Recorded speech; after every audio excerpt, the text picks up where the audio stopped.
Well, welcome to Voices. It's 4 minutes after 10 o'clock, and Voices is now at a new time, as you probably would have heard if you're a regular listener to WinFM. And the sponsors for our first hour are Rams, TDC, and Flow. So we're gonna go get a word from our sponsors, and we are gonna come back. Oh, I've got this feeling to high-five the sun, dance in the rain, and have my scoop of fun. I'm on my way to flavor my day with something new, and I've got room for you.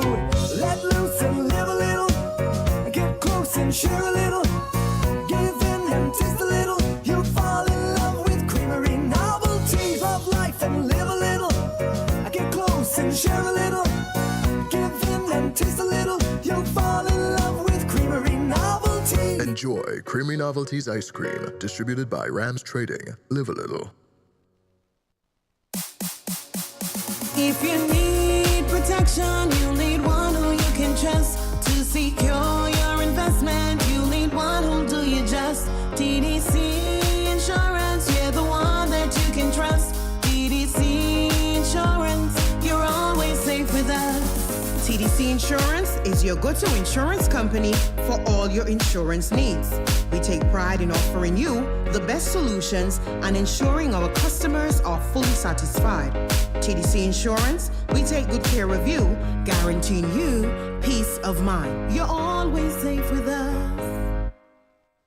What has you so happy? My home internet just got upgraded and I didn't even have to pay for it. What? Which network you have? Flow. Now I can get the fastest fiber internet in St. Kitts and Nevis for the lowest price. Fastest internet for the lowest price? What's the catch? No catch, my friend. 300 megabits per second for just $135 a month. With Flow, you truly get the best internet experience around.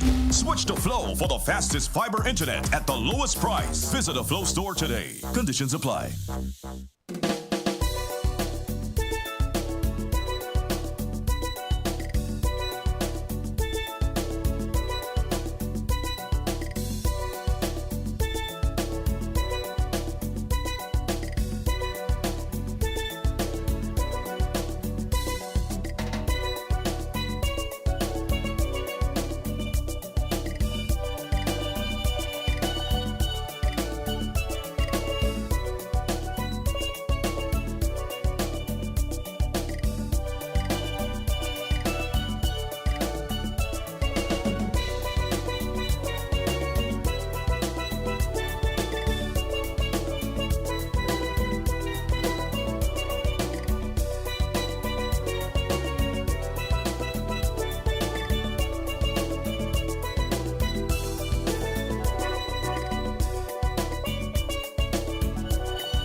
So I'm back, and someone sent me some video footage showing ICE rounding up people in the Virgin Islands, U.S. Virgin Islands, St. John and St. Thomas. So those of you who don't know, those are U.S. territories where they are. And you've got I'm here looking at video of people, of ICE officers out and about, stopping vehicles and so on. So the crackdown has begun. So now we're seeing evidence. Wow. So I'm looking at an officer here actually. They're stopping vehicles and asking people to show them their documents and stuff. This is crazy. But this is what you do when you enter people's countries illegally, or you enter legally and overstay. Don't do that. And I might not like many things about Trump, but I kind of like how this thing is going. For example, Colombia. The story was reported of Colombians being sent back to Colombian illegals being sent back to Colombia, and the Colombian president had said that well, these people are, it was disrespectful to Colombians, and that he wasn't going to accept them. And Trump said, well, hey, really? Well, I'm gonna put sanctions on Colombians, and the Colombian president backtracked and decided he'd send his plane for the Colombians. So, yeah, and I kind of get it that maybe they're trying to save money by rather than paying the private sector, which would be the airlines, to take these people back, you use military aircraft. I don't really see anything wrong with that. I mean, it's a way to save money, right? So I don't know. Why should you be paying the private sector to send people back in style and comfort when they entered your country illegally? I mean, after all, if someone broke into your home, the police is not going to send a limousine for them, are they? The police is going to come for them, and they're going to maybe handcuff them and put them in the police vehicle. That's not exactly comfort and style. So, in that respect, I kind of get what Mr. Trump is about. I'm not really a fan, but I'm fair. Yeah. So apparently, the raids are happening in the U.S. Virgin Islands as well. So I imagine all those people who lived there who maybe thought that it was not going to apply to them. This is a very good example of where, for example, there have been times when we talked about regional news, international news, international politics. And certain people would say, oh, what are you guys talking about that for? That has nothing to do with us. Well, this is one of those examples where it most certainly has a lot to do with us. And even if something doesn't have anything to do with us, it doesn't hurt. It doesn't hurt to have an intellectual engagement on the particulars of whatever particular issue is happening. I mean, you can have a discussion just because it doesn't apply to you. And the thing is, 99% of the times, things apply to you directly or indirectly. So, and that's my take. And that's my take. Let me see if I have any comments here. Don't forget, you guys can send your comments just as you normally do during Island Tea.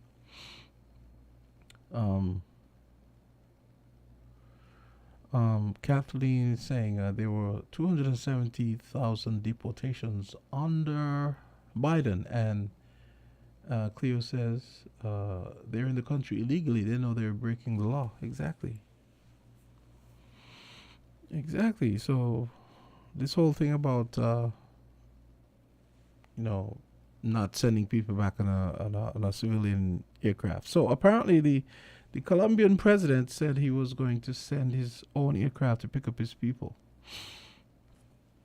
Okay. And that's probably I mean, based on the fact that they had to leave their countries, that's probably the nicest thing that would happen to them as Colombians. They get to ride on the president's plane. Interesting, huh? Yeah. So we shall see. We shall see how that works out. Let's take a look at some news here. We'll go to the CNN page. I wanted to read a little more in depth on this story. Okay, let me see. Okay, so it says that Colombia has walked back from the brink of a damaging trade war with the United States, reaching an agreement on accepting deported migrants being returned on military planes after a flurry of threats from President Donald Trump that included steep tariffs Colombia said Sunday evening it had agreed to all of President Trump's terms, including the unrestricted acceptance of immigrants who entered the U.S. illegally. After 2 U.S. military planes carrying deportees were blocked from entering the country. We will continue to receive Colombians and Colombian women who return. That's an odd turn of. We will continue to receive Colombians and Colombian women who return as deportees, guaranteeing them decent conditions as citizens subject to rights. Foreign Minister Luis Gilberto Murillo said in a televised statement. He added that U.S. deportation flights had resumed and the Colombian presidential plane was being prepared to assist in repatriating citizens. The White House also backed off its threat to impose tariffs unless Colombia fails to honor this agreement, adding other penalties including visa sanctions and customs inspections of Colombian nationals and cargo ships will stay in place until the first plane of Colombian deportees is successfully returned. Today's events make clear to the world that America is respected again. President Trump will continue to fiercely protect our nation's sovereignty, and he expects all other nations of the world to fully cooperate in accepting the deportation of their citizens illegally present in the United States. The announcement brings an end to a tumultuous weekend that threatened to raise coffee prices for American consumers and impact hundreds of thousands of Colombian workers. It's also the first time Trump took major action against another country over his immigration policy since he took office last week. The feud began early Sunday over the U.S. military flights carrying deportees to Colombia. Documents reviewed by CNN show Colombia had previously approved the flights, though Colombian President Gustavo Petro disputed he had authorized them, and U.S. officials claimed the authorization was revoked once the planes were en route. Petro blocked the planes from landing, accusing the U.S. of treating Colombian migrants like criminals, prompting Trump to order stiff tariffs on all Colombian imports, a travel ban for Colombian citizens, the revoking of visas for Colombian officials in the U.S., and suspending visa processing for both immigrant and non-immigrant visas. The visa restrictions are particularly extraordinary as they are usually reserved for adversaries or individuals who have committed human rights abuses. While Colombia is a major non-NATO ally of the U.S. and for decades has been its closest partner in South America. In response, Petro threatened retaliatory tariffs on the U.S. and attacked Trump and Secretary of State Marco Rubio on social media, writing, "You will never see me burning a U.S. flag or carrying out a raid to return handcuffed illegal immigrants to the U.S." By Sunday evening, the White House announced the two countries had reached their agreement. The face-off also demonstrates the potential challenges facing other countries as they brace for Trump's immigration crackdown, with the new president already threatening tariffs on Canada and Mexico over border issues. And the perceived early victory over Colombia seems to have emboldened some in the White House. "You can't go out there and publicly defy us in that way," a Trump administration official told CNN. "We're going to make sure the world knows they can't get away with being non-serious and deceptive." So the consequences of a trade war, the article continues, though a trade war may have been averted for now, the tit-for-tat threats highlighted the expensive fallout one could cause. Colombia is not a major trading partner with the U.S., but its major exports include minerals, metals, and coffee. Coffee prices have already shot higher over the past year, and tariffs could have made it even more expensive for American consumers. And even if Trump walks back his threats against Colombia, he has promised across-the-board tariffs on other countries as soon as this week if they don't move manufacturing to the U.S. Those tariffs could dramatically boost prices for Americans because importers pay the tariffs and often pass the increased costs on to customers. Meanwhile, economic and foreign policy analysts also urged Colombia to avoid a diplomatic feud with the U.S. The Colombian Council on International Relations, a think tank of former foreign ministers and analysts, warned that commercial retaliation would only harm Colombia and warned the country's government to preserve its relationship with Washington. The head of the Colombo American Chamber of Commerce, Maria Claudia Lacouture, I guess she has a French last name, even though she's living in a Spanish-speaking country. Lacouture echoed those sentiments in a post on X, warning that U.S. tariffs on Colombian products would have an immediate and devastating effect. In coffee alone, more than 500,000 families depend on this sector.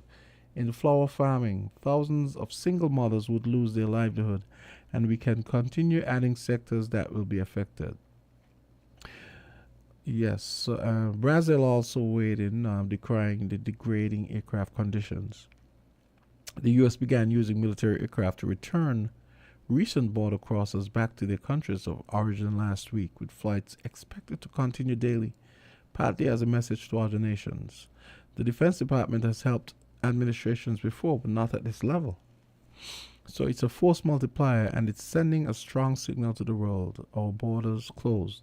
The U.S. is also asking Mexico for help repatriating its nationals via land ports of entry along the U.S.-Mexico border, though Mexico also appeared to turn around a military flight heading for the country last week. Brazil joined Colombia on Sunday in condemning the Trump administration's handling of repatriated migrants on deportation flights, denouncing the treatment of Brazilian nationals who arrived in the country Friday as degrading. Brazilian authorities said they found 88 handcuffed deportees on a U.S. flight that mistakenly landed in a different city than its intended destination. Brazilian officials did not authorize the plane to continue on due to the use of handcuffs and chains, the poor condition of the aircraft with a faulty air conditioning system, among other problems. And the migrants were transported to their final destination on a Brazilian Air Force flight. Okay, so yeah. Okay, so let's take a break, and we'll come back. We're gonna see how how this continues to work out for the orange idiot. Like I said, a broken clock is right twice a day. So I guess this is an example of, I guess, the clock of one of the times when this is the, this has always been one of my issues with the way, while my sentiments tend to lie with the Democrats and on the left, there are a lot of things. There are a lot of things that constitute their policies and their philosophy that I don't agree with. And there's this wimpiness that goes with being a liberal that I do not like. There's just this wimpiness, and political correctness is like it removes their spines, and a lot of things that need to be taken in hand, a lot of things that you need to do with balls just don't get done. I mean, what Mr. Trump did there, I'm sorry, I like that. Okay, really? You're not going to take them? You see how quick the Colombian president reversed? Biden and Obama and these guys should have been doing that. This is how you run a country.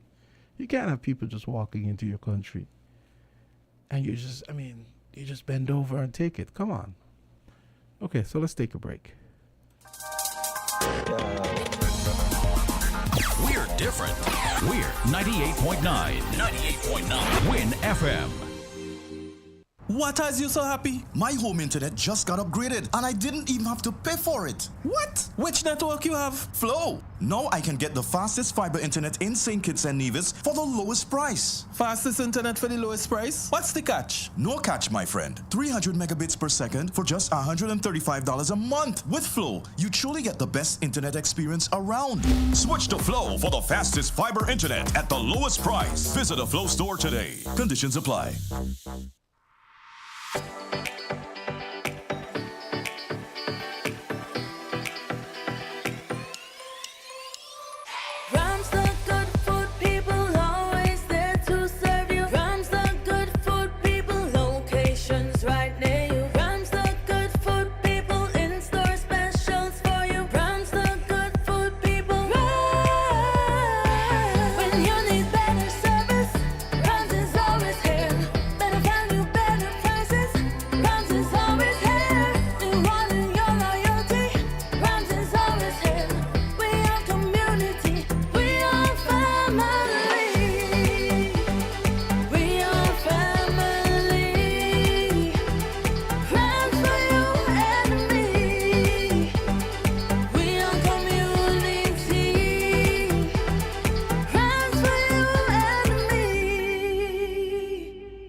carpets and tiles. It's the company where you can get it all.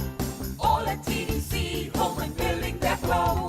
From lawn and garden, the TVs and stereos. All at TDC, home and building that glow. Come on down, get what you're looking for. It's all at TDC, home and building that glow.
Okay, we are back. So I'm gonna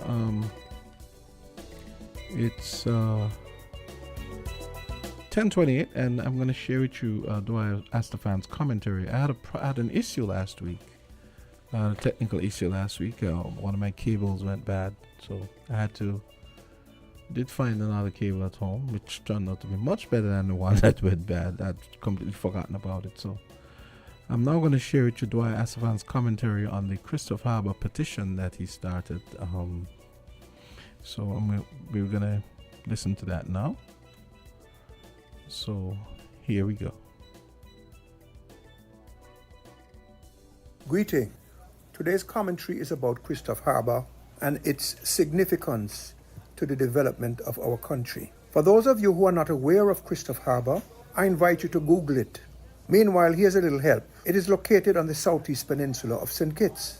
And to give you a sense of the size of the southeast peninsula, St. Kitts is 68 square miles in area. The southeast peninsula is about 7 square miles, and Christopher Harbour is about 4 square miles. In an earlier commentary, I'd said that Christopher Harbour, which is about 2,500 acres, is 1/12 the size of St. Kitts. That was incorrect. It is in fact about 1/17 of the size of St. Kitts. So 17 Christopher Harbours in terms of land size, and you have St. Kitts. That makes it very significant for the people of St. Kitts and Nevis.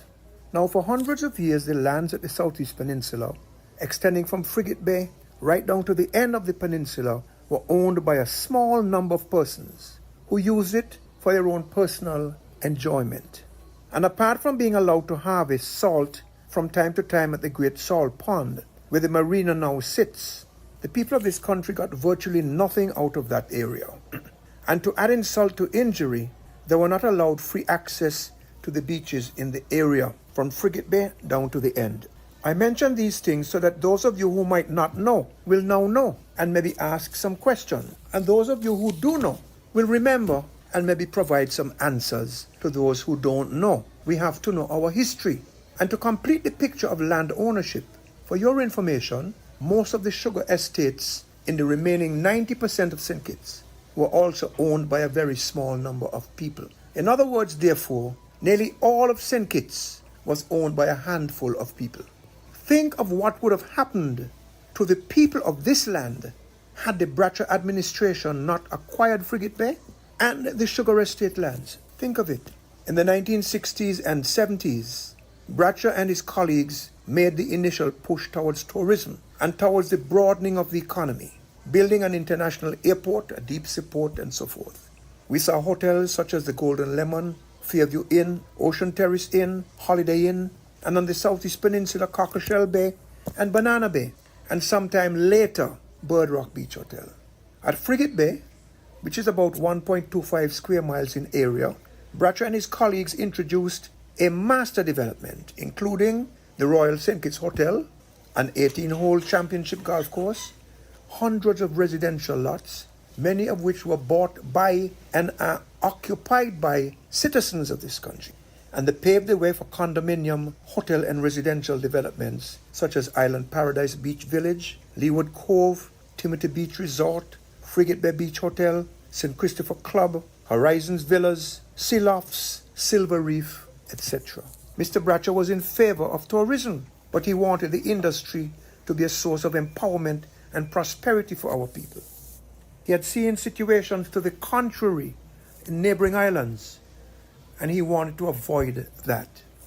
So he was cautious about how the Southeast Peninsula and tourism generally should be developed. In the 1980s, the Simmons administration built the Kennedy-Simmons Highway from Frigate Bay to the tip of the Southeast Peninsula, and landowners in the area made a killing. I know one of them raised his price from $3,000 per acre to $30,000 per acre when he found out that the road was to be built. They were, and up to today, in my opinion, have been and are the primary beneficiaries of this road having been built.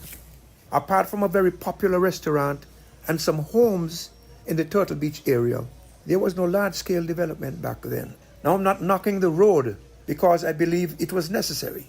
I might disagree with the way in which certain things were done, but be that as it may, it is my view that the people of this country have not fairly benefited from that part of the island. And the reason for that is failed leadership of all of the administrations from the 1980s. And whatever our criticisms may be of the present administration, it is a fact that they inherited these massive problems from previous administrations. And solving massive problems does not happen quickly. While I'm on this, let me say that our people today are very impatient, and often impatient closes our minds to thinking things through rationally. We want something and we want it now. No explanation, no excuse. But that is not realistic. And that impatience often leads us into even more problems as we find ourselves irrationally and unwisely, especially in politics, again placing hope in the very people who had been responsible for the problems that erupted to explosive level. Fast forward to 2004, 2005, with the Douglas administration, a company named Auberge, led by a man named Turbiddy, started buying up land with the stated intention of doing a master project. 2 agreements were signed between the government and Auberge, one in April 2005 and the other in October 2005. Finally, KHT Holdings Limited came into the picture, led by Charles Buddy Darby of South Carolina, USA. And in June 2007, what I considered then and consider now to be a terrible agreement was signed by Dr. Douglas for the government and by Mr. Darby for KHT. The declared intention was to do a major multi-billion-dollar development. It would include 2 world-class hotels, a grand marina, a world-class championship golf course, a large number of upmarket homes, and business opportunities and jobs galore for Kititians and divisions. I'm told that over 100 house lots out of the 1,000 or plus 1,000 lots were sold, and they fetched handsome prices for the developer. After about 2013, though, things seemed to slow down almost to a full stop. Today, nearly 18 years after that Darby-Douglas agreement, there are only about 30 homes, 1 hotel, the Park Hyatt, which is a lovely hotel, an underactive marina, and a situation in which all of the stakeholders in the Southeast Peninsula in Christopher Harbour particularly, are struggling. Under the agreement of June 2007, all contractors and subcontractors engaged by KHT would be eligible for duty concessions, and foreign builders were brought in by KHT and others blocking out our very own. And all of these contractors enjoyed concessions which were not available to local contractors and businesses. And that included heavy equipment operators. So from the jump, our people were put at a serious disadvantage. All of this happening to them in their own land. Signed to by our then leader with the approval of the cabinet, of which I was a member. I expressed my views very strongly. And while all of that happened, the developer borrowed millions of dollars of your money from the SIDF, from the National Bank, and owed Skelec millions of dollars, taking our people's work away, but using our people's money. And at the same time, depriving the homeowners and other stakeholders and the country as a whole of the benefits of a development whose potential had been realized. Somebody said to me something that nearly made me puke. He said that a politician had told him with zest and zeal, Buddy is back and Christopher Harbour will now go forward. All of this time, 17, 18 years have passed, KHT and Buddy Darby. All of this time, promises unfulfilled, disappointment, suffering and loss. We can't go forward with Buddy Darby.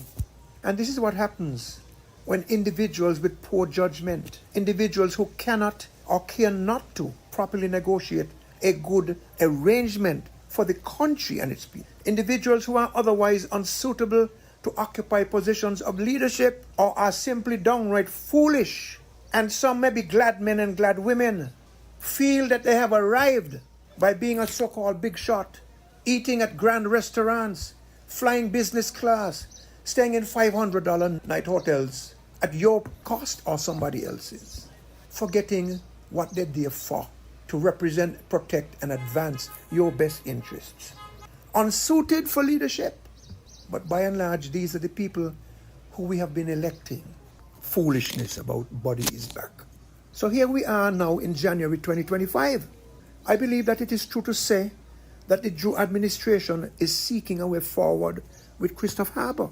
Indeed, the Prime Minister has declared that he will make an announcement on Christopher Harbour next month. We shall find out what he has to say to us. Meanwhile, I am keeping a full head of steam on this because the people of this country and stakeholders in Christopher Harbour have been deprived too long by not being allowed to reap their deserved benefits from a project which, properly structured, developed and managed, would have been a godsend for us. And it is not too late. But it is too late for Buddy in my book. And this is why I've started a petition to press the Drew administration to step in and clean up the situation, bring in the right team for the job, craft a new and fair deal that would benefit all concerned, not the least the people of this land. And let's go with it. And if the PM announces that Mr. Darby is involved, we must let him know how we are displeased. The Douglas and Harris administrations failed us miserably on Christopher Harbour. Douglas, receiving bad advice and exercising bad judgment, allowed the critical problem to start and continue for 8 years until he was ousted. And his successor, Harris, allowed the problem to continue and worsen for another 7 years until he too was ousted. This is why I said earlier, our impatience sometimes leads us to choosing the very problem causers to come now and solve the very problems that they caused. We can't do that. Imagine what a strong position our country might have been in if Douglas and Harris had not failed us on Christopher Harbour. Imagine all of the business opportunities, the development opportunities for our people, all of the growth that Christopher Harbour could have provided. And as I said, it is not too late. But bad leadership between 2007 and 2022. Leaders who were taken up and content with all of that money coming from the CBI and not realizing the need, the urgent need to get down to the business of fixing Christopher Harbour and weaning ourselves off this great dependency on the CBI. They even allowed some CBI money to end up in Christopher Harbour's hands, as I told you earlier. Look at perhaps the 3 economic and developmental projects and game changers in this country over the past 20 years. CBI, Christopher Harbour, and Kitishan Hill. And Douglas and Harris messed up all 3, failed the people of the country on all 3. The transformation that was available to us with all of the money and took projects with immense potential at both ends of the island. Both leaders failed us on those things. That's the whole ball game right there. Those 2 leaders. Billions upon billions of dollars worth of opportunity for development and empowerment. Where are those billions upon billions? Where are the development and the empowerment? Please understand how you've been ill-treated and deprived, robbed of prosperity by bad leadership. And this is why we have to move forward and to continue moving forward, never to go back. And we must send the message clearly that we will tolerate no more failure. As I said earlier, these massive problems take time to fix. We have become so Americanized, so westernized. Everything must be now. Well, if everything must be now, that's a problem in itself. We have to imbibe the spirit and the culture of our ancestors and give things a chance to work themselves out and offer our thoughts and our ideas and our energy to solving these problems, realizing that they take time to fix. These are the 3 major problems in the country. Well, 3 of the major problems, certainly in terms of economic development. Meanwhile, I urge you to go to Facebook at Rescue Christopher Harbour. Rescue Christopher Harbour and sign my petition. We, the people, have our work to do. It is we who must keep decision makers on their toes. This is the only way we can achieve and sustain democracy and prosperity in our country. We need to stop relying on political leaders and other leaders to be the ultimate deciders of our destiny. We must be the deciders. But we have to get knowledge, we have to get information, we have to be reasonable, and we have to be fair. Please sign the petition. Go to Facebook, look for Rescue Christopher Harbour, and sign up. I say, Buddy Darby, no disrespect, nothing personal, must go. And if you agree, sign the petition. Please and thank you. So that's Dwyer Estefan's commentary with regard to the Christopher Harbour issue. So we're gonna take a quick break now, and hopefully we can come back and get your calls on that matter and anything else that comes to mind. We're different. We're 98.9. 98.9. Win FM. Need to get your goods to St. Kitts and Nevis? Look no further. TDC Shipping has you covered with reliable cargo solutions by land, air, and sea. Whether it's a package from across the world or a large shipment of goods, TDC Shipping makes it easy, affordable, and stress-free. And with our Airbox service, ordering from your favorite online stores just got even easier. Ship straight to your mailbox and let TDC Shipping handle the rest. Fast, secure, and even to your door. Visit us today at the C.A. Paul Southwell Industrial Park or Penny's Industrial Site, or call 465-2511 in St. Kitts or 469-5430 in Nevis. TDC Shipping, where reliable service meets unbeatable convenience. TDC, together we succeed. What has you so happy? My home internet just got upgraded and I didn't even have to pay for it. What? Which network you have? Flow. Now I can get the fastest fiber internet in St. Kitts and Nevis for the lowest price. Fastest internet for the lowest price? What's the catch? No catch, my friend. 300 megabits per second for just $135 a month. With Flow, you truly get the best internet experience around. Switch to Flow for the fastest fiber internet at the lowest price. Visit a Flow store today. Conditions apply. Oh, I've got this feeling to high five the sun, dance in the rain, and have my scoop of fun. I'm on my way to flavor my day with something new, and I've got room for you. Let loose and live a little, get close and share a little, give in and taste a little. You'll fall in love with creamery novelties of life and live a little.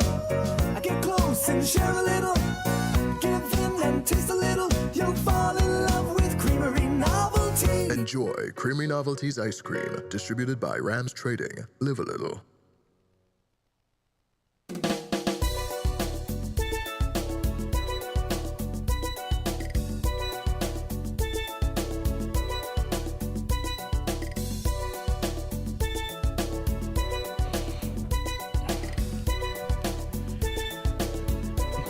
So we go to the phone lines. That's what we get. It's caller. Go right ahead. Hello, caller. Okay. Calls don't seem to be working. Caller, are you there? Okay, there's no call there, so I don't know what's to be done. There's no call. Okay. So, folks, you can also send me your comments as well. There's a comment here. You can send your comments to the Facebook or YouTube page as well as Twitch. This person says, but Dwyer was a part of the government when all of this went down. That's the first comment. So feel free to send your comments as well. Send your calls. Don't forget the numbers. You have the US numbers which you can use. 718-285-6984 and 305-921-4619. Call or go right ahead. Hello? Yeah, apparently I'm not getting any calls at all. So, no call. Okay. Caller, are you there? Okay, the line is open, but I'm not hearing anything, so let's see if my luck improves. Yeah, so you heard Dwyer.Stefan's commentary about the problem with Christoph Harbour, and I'd even forgotten about the whole auberge thing. Now that he mentioned it, yeah, I remember when that company, that interest, made their debut, and then announced all his big plans for Christoph Harbour. But yeah, that's the way it is. So I was telling you, I think I'm gonna have German is gonna join me in the next hour. And we are going to discuss the immigration issue as well, and some other issues that may have come up and so on. So okay, so let me see. I was looking for Loop News to see what's going on here. Let's see what's going on in the Caribbean. Yeah, so it says, so we made the news here. So St. Kitts prosecutor charged in murder cover-up. Yeah, so that story is made Loop News. Loop News is actually owned by Digital, in case people didn't know. They have an app and everything you can download. It's great to have Caribbean news and so on. Yeah, so it talked about it talks about all of our stuff. Yeah, so that they're reporting it. Says saying it's prosecuted charged in murder cover up. Let's see what else is going on. And of course, we talked this morning about the ongoing search for a missing Cessna that went missing after losing contact with Dominica. It seems that he was supposed to be flying from one part of the island to another, and then it must have. Well, it went down apparently. I'm assuming it went down. They lost contact with it, but Dominica is kind of big, so yeah. There's a story here of the Virgin Islands police issuing an alert for a missing elderly woman. Let me see what that. So that might be one of those instances where one of those older people with maybe cognitive issues, may have walked away. Okay, so the Virgin Islands Police Department has issued a silver missing amber alert. Silver, okay, I guess silver might refer to the person being older. For a 70-year-old woman who was reported missing, Doris Phillip of General Gade, St. Thomas, last seen about 1 week ago in the area of General Gade, St. Thomas. Her last known attire is unknown. Phillip is a black female weighing 180 pounds and about 5 feet 4 inches. She is known to frequent the General Gate area as well as several churches in the surrounding area. If you've seen her or have any information that can assist with investigations, please notify 911. So that's a report there from the police. In Guyana, a laborer was charged for assaulting a cop. And we also have the police in Bahamas investigating a fatal shooting in the Bahamas. Let's see. Barbados police probe unnatural death of a 19-year-old woman. And a Colombian charged with murder in Barbados. Interesting. Let's see. Let's take a look at this one. A Colombian national staying at Blackman Road, Maxwell, Christchurch, John Esteban Ariza Hernandez, has been formally charged with the murder of Pedro Berrio, which occurred on Thursday, January 16. Hernandez appeared at the Oistins Magistrate's Court on Thursday before Magistrate Deirdre McKenna and was remanded to the Barbados Prison Service, Dodds, until March 20. Okay, so Colombian getting out of pocket in Barbados. Not a Barbados story here. The Barbados Police Service is probing a tragic incident which claimed the life of a 19-year-old woman on Saturday, January 25. She has been formally identified as Ebony Dever Downs Temporal of Shop Hill, St. Thomas. Initial reports indicate the incident occurred around 8:35 a.m. at Stage 2, Jackson Tenantry, St. Michael. Let's see if I can get this call. Caller, go right ahead. Hello, caller. Okay, so no calls. I don't know what's going on there, but I'm gonna have German. German is gonna be joining me after the next commercial break. But here's another comment that came in. All of this happened on the labor. This is in reference to the Christopher Harbour issue. All of this happened on the labor leaders, whether it be old labor or new labor. All of them were this. We are the same khaki pants. Okay, all right. So it seems as though anyone who may want to call in, you should probably try the American numbers, because remember, those can be used from anywhere. We seem to be having some issues with the local numbers, so until we get that reset. And this usually happens when following a power outage. So we're hoping to get that resolved soon.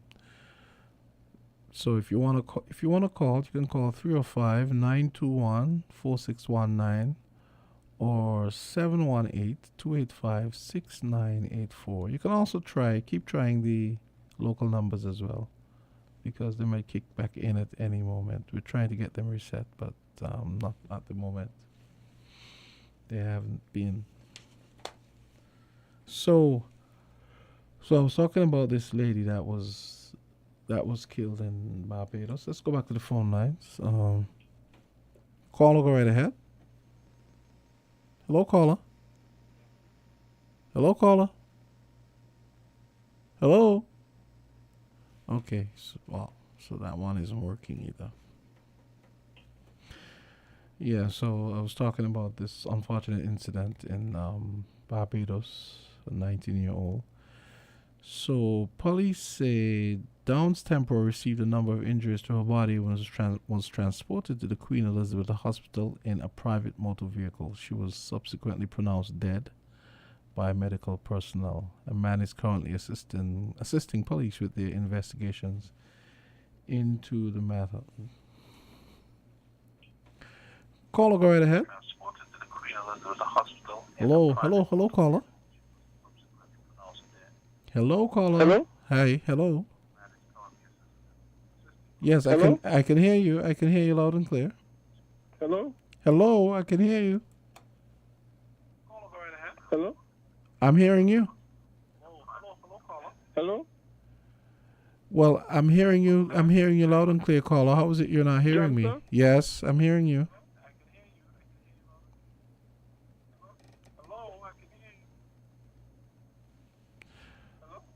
Okay. Okay, I'm gonna have to, let's reboot this call. So, Greg, if you can call back, I don't know what's going on because I'm hearing you loud and clear. I don't understand why you're not hearing me, because I can actually hear I can hear myself on the delay, which presumably you're hearing. So I don't understand what's going on. So try again and see what happens. Caller, go right ahead. Voices. Johnson. Hey. I cannot hear you.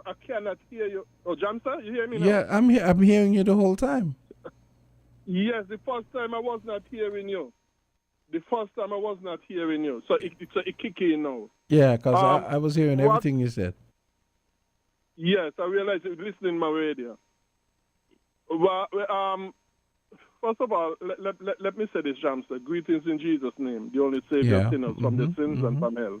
Now, well, first of all, as somebody correctly said, Dwyer was part of the same government, the same Labour government.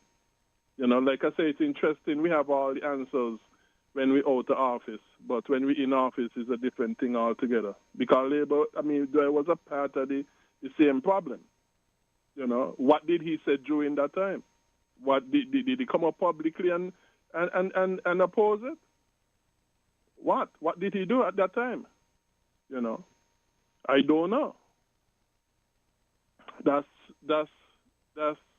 but to be honest, I've heard Dwyer say before that he expressed his disapproval in cabinet meetings. I'm pretty sure I've heard him say that on.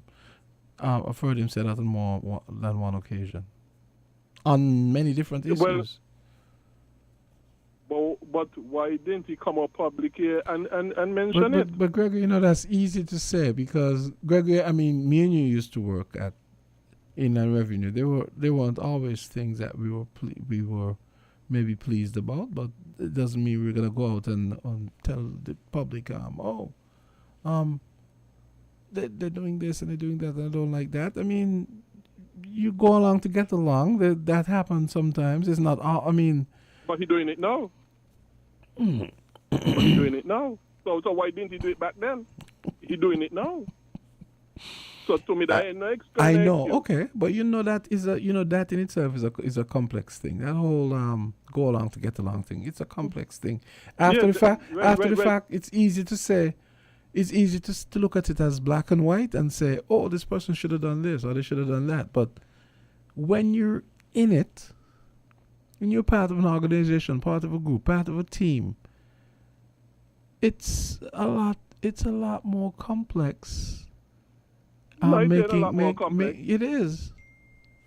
No, it ain't. I'm not saying I'm not saying it's impossible for someone to just up and say, look, I'm out. I don't approve of this. A lot of people have done that. That's what I'm saying. It happens.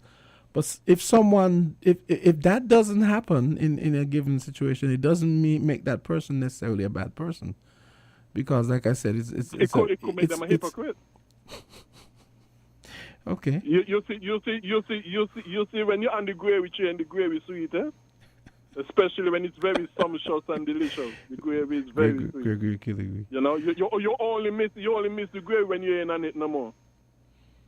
That's number one. Number two, like I always say, and concerning the same land problem, when we don't do things the Bible way, we always lose in the end to our own ruin, peril, and destruction and hardship in life. Number one, all government lands, based upon the teachings of the Bible, should be given out to families freely, all government lands. You see, once government owns something, it's going to always make it to be a political football issue. And the government is going to be wasteful over that matter. It doesn't matter whether they own hospitals, schools, roads, I don't care what they own. Anything under government control, government is going to make it a political football. And it's going to end up to our own disadvantage, destruction and peril and so on, disaster and so on. The only how to straighten out these issues and empower the people is to give by families government lands freely. And that way, people would have collateral. They won't be chasing down getting lands, and they will be able to focus the energies on other areas in life to develop them, to empower them more because they now have the land. These lands that hotels and golf courses and so have, those should have been residential lands for the families of St. Kitts, for the families here in St. Kitts. Empowering the families. In which areas? I believe in all the areas. All the areas. So then, I don't have any exception. Yeah, so then where would we have put the hotels then? I believe the lands as residential lands will be more empowering than having all of these hotels. Maybe after we don't ship the land to the families, whatever left back, maybe you could consider hotels and whatever else. But make sure the families of St. Kitts get the best and the lion's share first. And then, like I say, if anything left back, then that could go for hotel and whatever else. And the remainder, if anything left back. But we have it the other way around. And this is one of the many reasons why we have so many landships, because people are not empowered as they are to by having lands.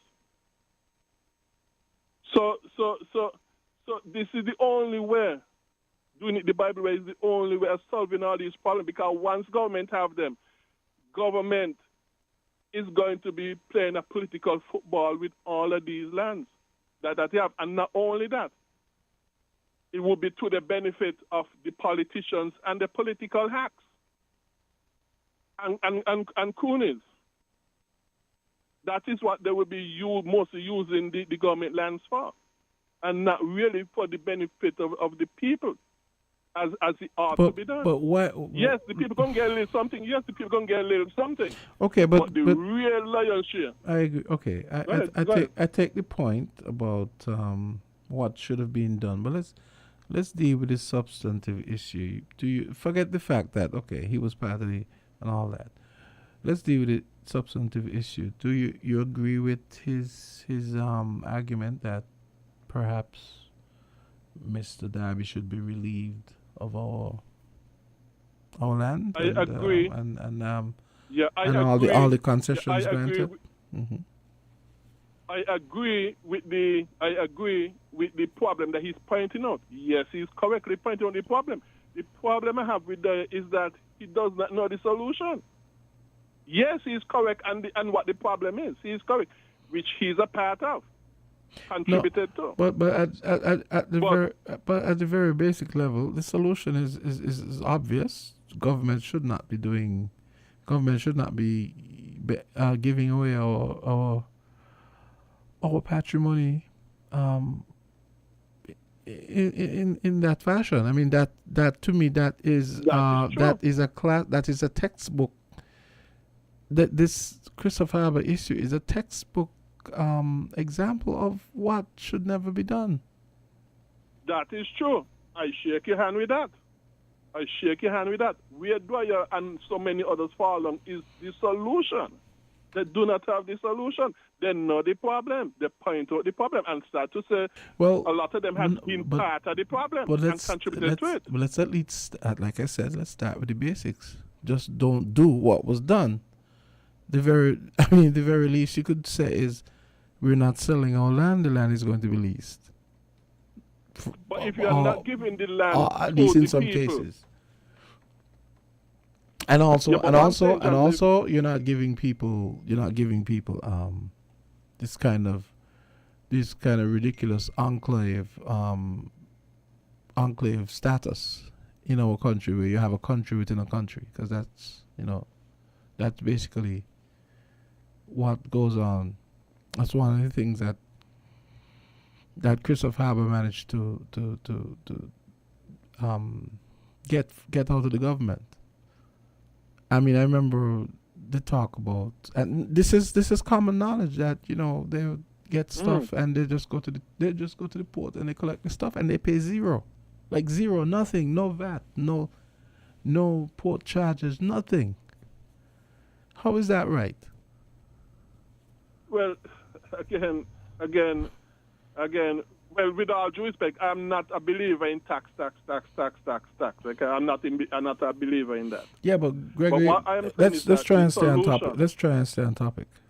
Yeah, but the solution, like I said, anything else is just window dressing and a false smoke screen. Anything else? The solution, like I said, is for the government to do things the biblical way, which is to divide up the government lands freely to the families of St. Kitts. Anything else is not a solution on that issue. So whether they collect taxes, whether they get duty free or whatever, and they need to stop, that's not the issue, because once government owns the land, it's going to always, to the benefit of the politicians and to the benefit of their political hacks, play games and football games with the land, like everything is that they own.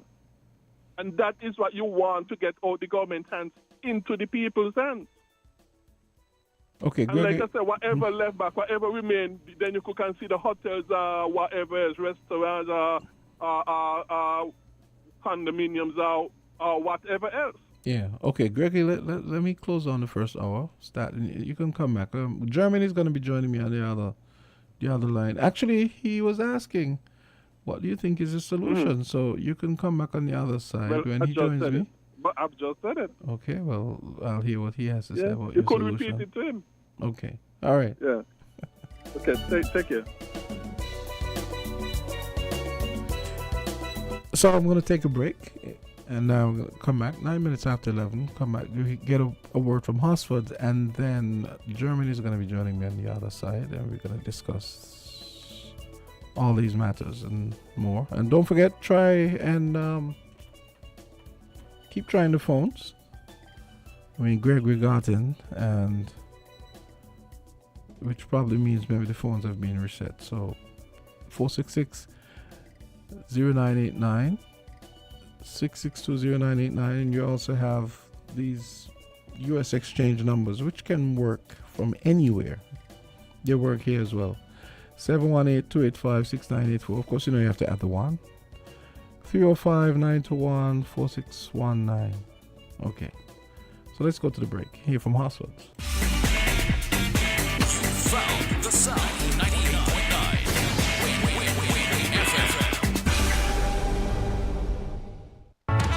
Horsford's Value Mart IGA is helping you spend less And save more. How, you ask? Essential Everyday and Equiline. Spend less on our Essential Everyday products and get the best quality, the best taste, and the best value. Spend less for all your family health and beauty needs with the Equiline brand of over-the-counter products. Portsmouth Value Mart IGA is helping you spend less. With our Essential Everyday products and Equiline over-the-counter health and beauty care products. Shop smart and spend less at Value Mart, where price matters most.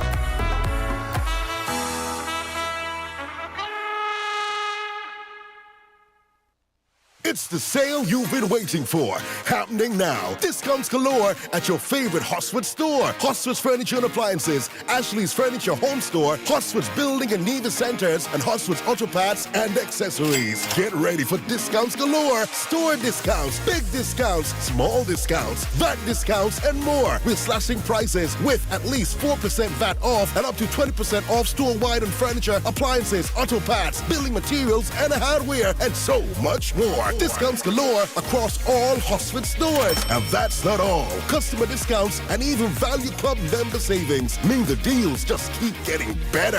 Whether you're upgrading your home, tackling your next project, or fixing your ride, Hosford's has you covered. Take advantage of the discounts galore at all Hosford stores today. At Hosford's Furniture and Appliances, Ashley's Furniture Home Store, Hosford's Building and Nevis Centers, and Hosford's Auto Parts and Accessories. Hurry in! These offers won't last long. Don't miss out on the biggest savings of the year. Visit any Hosford store now and start saving with discounts galore in every store. Big deals, big savings, and more. Terms and conditions apply.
Okay, well, it's nice to hear. It's nice to hear a dial tone.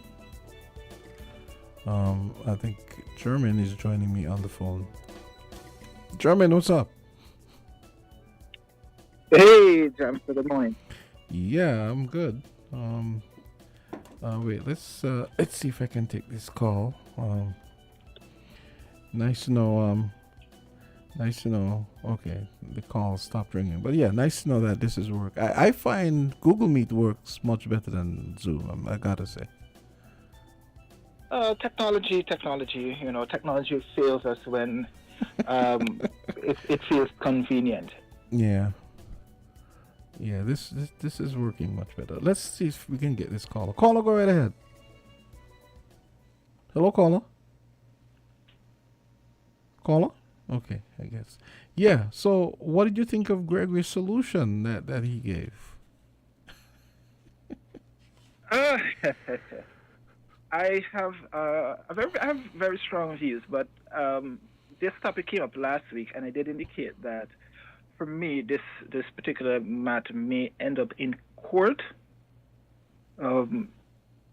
It's a very ticklish issue, but I would prefer to see what is the Prime Minister's position on this specifically, because again, I may sound like I'm rambling, but the bottom line thing for me is the bottom line issue is it will likely end up in court. That is how I'm seeing it. There's going to be some challenge, whether or not the government decides to withdraw the land, or if there continue to be delays in terms of development surrounding that whole particular land in question and the agreement that was made. The other issue, now, Gregory, we don't want it back and forth. All right, so please do not call, and we're not going to start a back and forth with German. I'm not having it. The other issue of the day is you could say the first victory that Trump has scored on the immigration front. What do you make of the happenings with Colombia and Mr. Trump?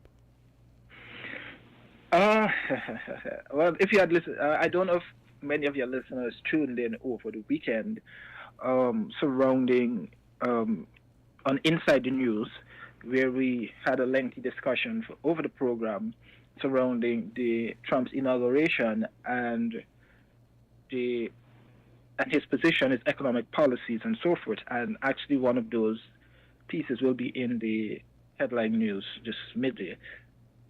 Right. Trump has an America First policy, which speaks primarily to putting all of the United States positions and decisions up front. So we don't care if it means getting rid of people who are illegal, quote unquote, illegal in the country, even if it means raiding the farms, if it means going into certain businesses that are critical to the United States. We want to put America first. What we've seen actually transpire is that in motion. The wheels have been in motion, right? One of the things that came out, and a lot of people say this again, the position that has been taken by Donald Trump is, quote unquote, a bully position, whereby he's going to strong arm countries into accepting his policy decisions, whether or not they like it. And that is what we have seen played out over the weekend surrounding Colombia. And just for the public to understand, Trump has been utilizing military flights to send home or repatriate whom ICE determined as illegal migrants.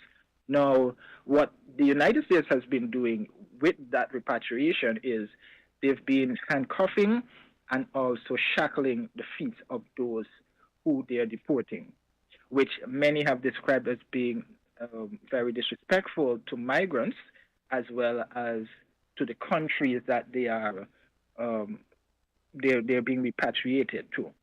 So Brazil, for example, was very critical about that, because when they returned on Saturday, I believe it was Saturday, that was the position that they saw.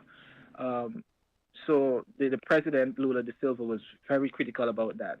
Then, and then on that particular flight, some of the migrants were complaining that it was very hot, it was very uncomfortable, it was totally inhumane. Sunday morning now, two military flights were transporting migrants to Colombia. And basically it was the same position, same sort of quote-unquote inhumane position that was taken. Now, the president said, listen, I cannot accept my people if this is the way you're going to treat my people if you're going to be sending them home. So he denied the flight entry into Colombia. Likewise, this is a similar position taken by Mexico.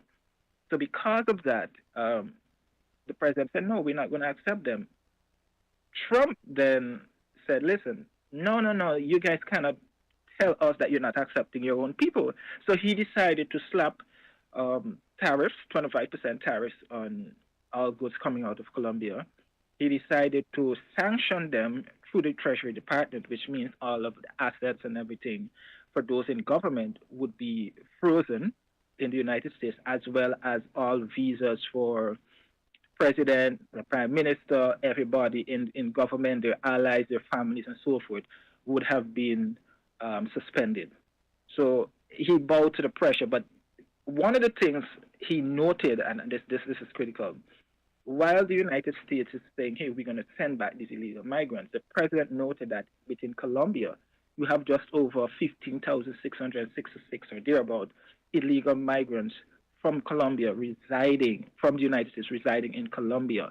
And he said he's not going to take that approach that Donald Trump has taken in terms of getting rid of those migrants.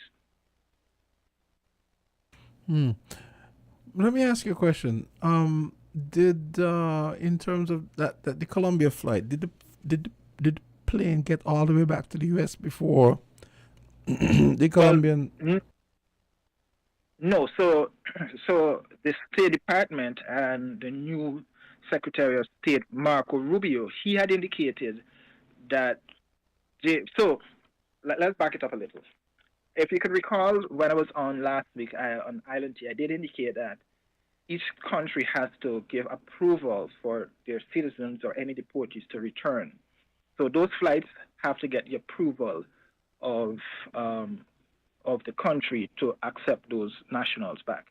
Oftentimes, they utilize the commercial flights. They might use AA or whichever airline it is.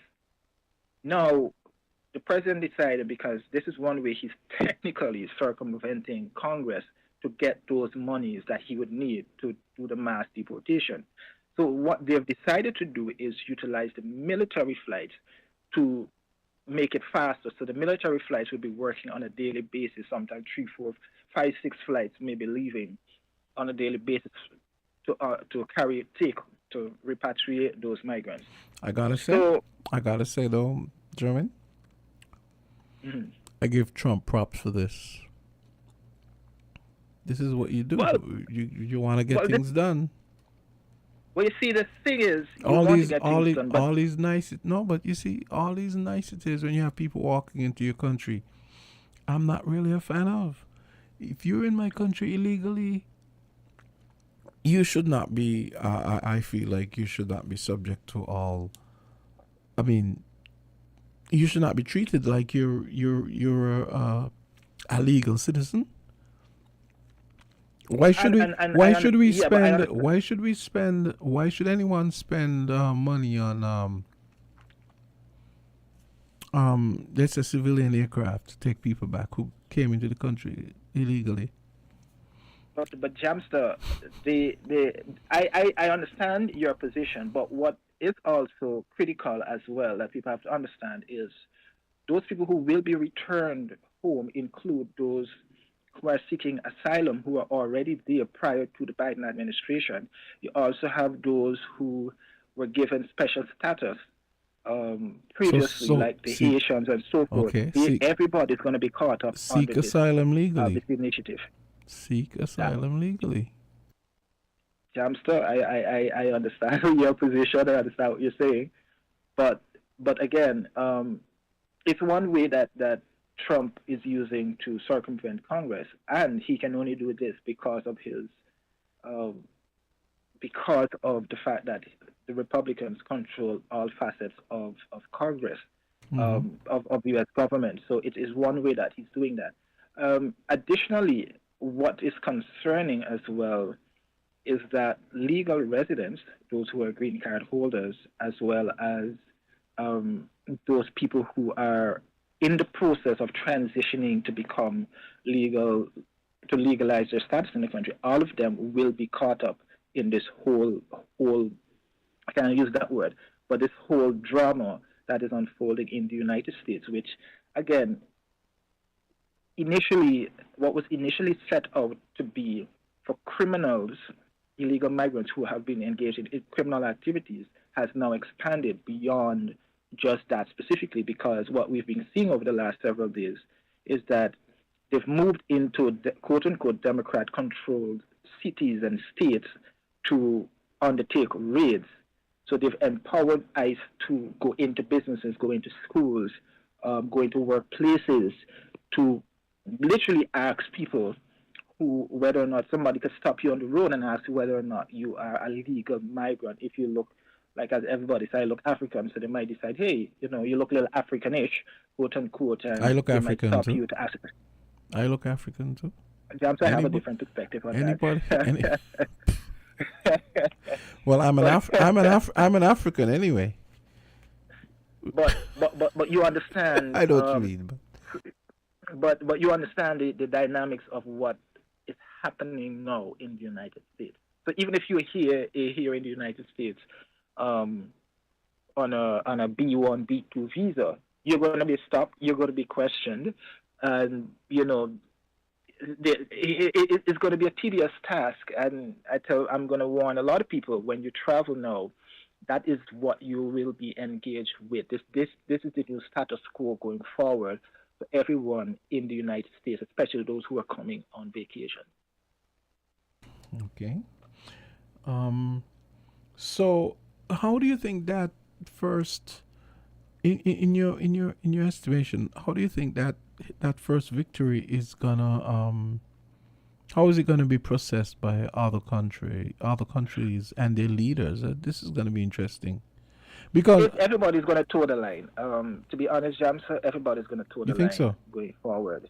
Wow. Let's be frank. Because here's one thing I want to say before you go on, which probably help your point. I read the CNN article I read this morning. It said, well, you might think that Colombia is a minor contributor to the U.S. economy in terms of things they export to the U.S., but it might be minor relative to the American let's say commercial interface with the rest of the world, but it's a big deal for Colombians because, was it you who mentioned flowers and so on? That there's flowers, there's coffee, there's minerals that they mentioned, and I'm sure other things. So it might be small to the Americans, but it's a big deal to the Colombians, and I imagine that's going to be the case with a lot of other countries. That is why the decision was taken to rescind. It's going to be an economic repercussion for Colombia to not have access to the U.S. market. Let's be frank, Jamster. If Colombia, from the data that I saw yesterday, Colombia exports about $78.9 billion or $80 billion worth of goods to the United States. Now, for a country like Colombia, that's a large market in the United States. That's a lot of money. It imports more from the U.S. Yes, it imports more. The Caribbean, St. Kitts, for example, cannot engage in a tit-for-tat with the United States. Right? We are so dependent on food supplies and commodities coming out of the U.S. that anything that we do, even if they decide to slap a 25% tariff on St. Kitts, what we export is going to be significantly impacted. Let's be frank. Nobody would want to, the market for our goods, though it might be small, we cannot literally afford to do it. So economically, it's not viable for us to engage. Unlike quite other Caribbean territories, the United States is going to feel the impact. The particular territory is going to feel the impact of this. So that's why, for me, and it's my opinion, that a lot of the countries are going to be towing the line because of what the position that Donald Trump has held. I mean, let's be frank, you don't want your citizens to be impacted by disastrous travel, not being able to get visas to go overseas for medical treatment and so forth. So it's these sort of tit-for-tats that a lot of countries do not want to begin to be engaged with the United States. Yeah, this is very interesting.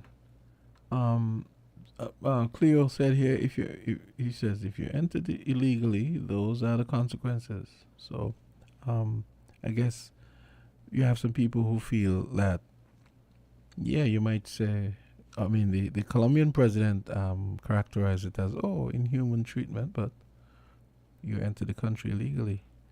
Why should we why should we give you a cushy flight on American or whatever? No. It's not no jump. I don't think it's a cushy flight, right? But you know what I mean.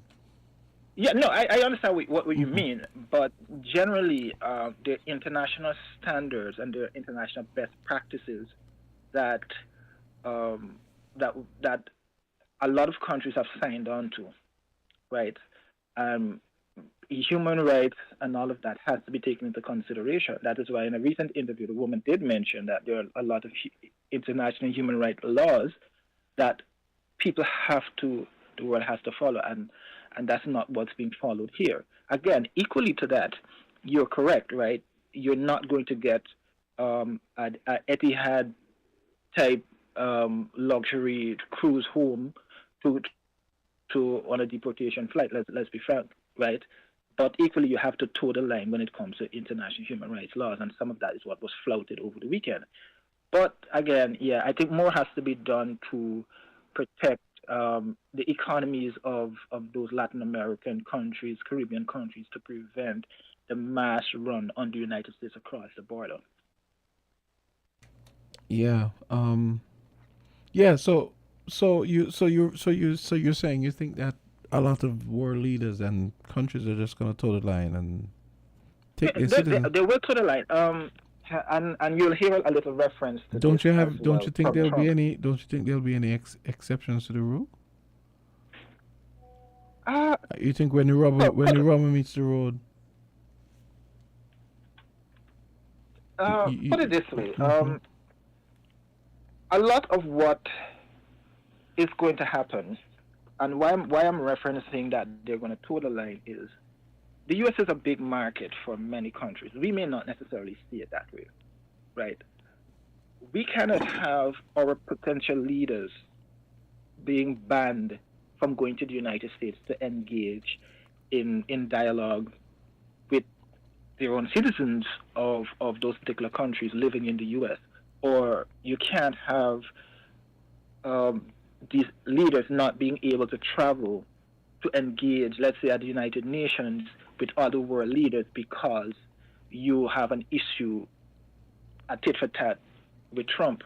And that is what we will see play out if this continues. It's going to be very difficult for small countries to have a voice, but they will have to really, really be strong and forceful in terms of getting anywhere. And let's be frank, what can Caribbean countries do to really impact the United States? And I don't see it happening anytime soon. Exactly. It's on the reverse. We're dependent on the United States. The United States is not necessarily dependent on the Caribbean. Exactly. Now, I had read a comment, an article this morning that Andrew had brought to my attention over the weekend, which was making the case that there are only 33, I want to send it to you now, there are only 33 countries in the world that have birthright citizenship. And another commenter just pointed out to me, and this was something I noticed right off. I just sent it to you so you could open it. Let me see. She said, you realize it is largely Caribbean and or former colonized countries that have birthright citizenship. So German, the scary thing is that Andrew was surprised and I was surprised when he told me. I thought that it had to be like maybe 65-75% of the countries of the world who actually had birthright citizenship. It turns out that the U.S. and we are in the minority. It's only 33 countries out of almost 200 countries. I will reference this from the discussion and the point I was making on Saturday on Inside the News. CARICOM countries, Caribbean countries, implemented birthright, and this is just my view of it, birthright citizenship, because when we came out of slavery period, or the period of slavery, we wanted everybody to stay here. We needed to develop our countries. So what we did was automatically everybody who were born on this land became automatic citizens. Because, and to an extent, a lot of people wanted to leave, to go various places. You don't want a child to be born and then, the parents are Americans or whatever it is, and then they left, or the British, and then they left. Because a lot of the Africans and those quote-unquote slaves were returning home, especially the indentured slaves. So a lot of them did not like it, so they just returned home after their contract or the period of employment was had. With the European countries now, that's completely different because what I recognize with the European countries is that they specifically do not want an overrun of African migrants to come to those particular countries and automatically live there. Because if you look at what's happening now, specifically, they left a lot of the African slaves leave on the well, not slaves rather. These Africans leave from Africa and they take their ships and the boats and the canoes and they travel across to Europe. As soon as they land, they want to become citizens, right? Because they're escaping the hardship. The issue is you don't want them to make it. The Europeans don't want to make it a norm for it to continuously happen for ships to come and just drop migrants off, and then you have this overrun of people in your country. However, what should be noted is a lot of these European countries, especially UK, colonized these countries in the Caribbean territories, and then they left us with not much of a foundation. So a lot of people left and want to go over there to develop themselves. Because so we now because colonialism created the conditions that forced them to want to leave. Yeah.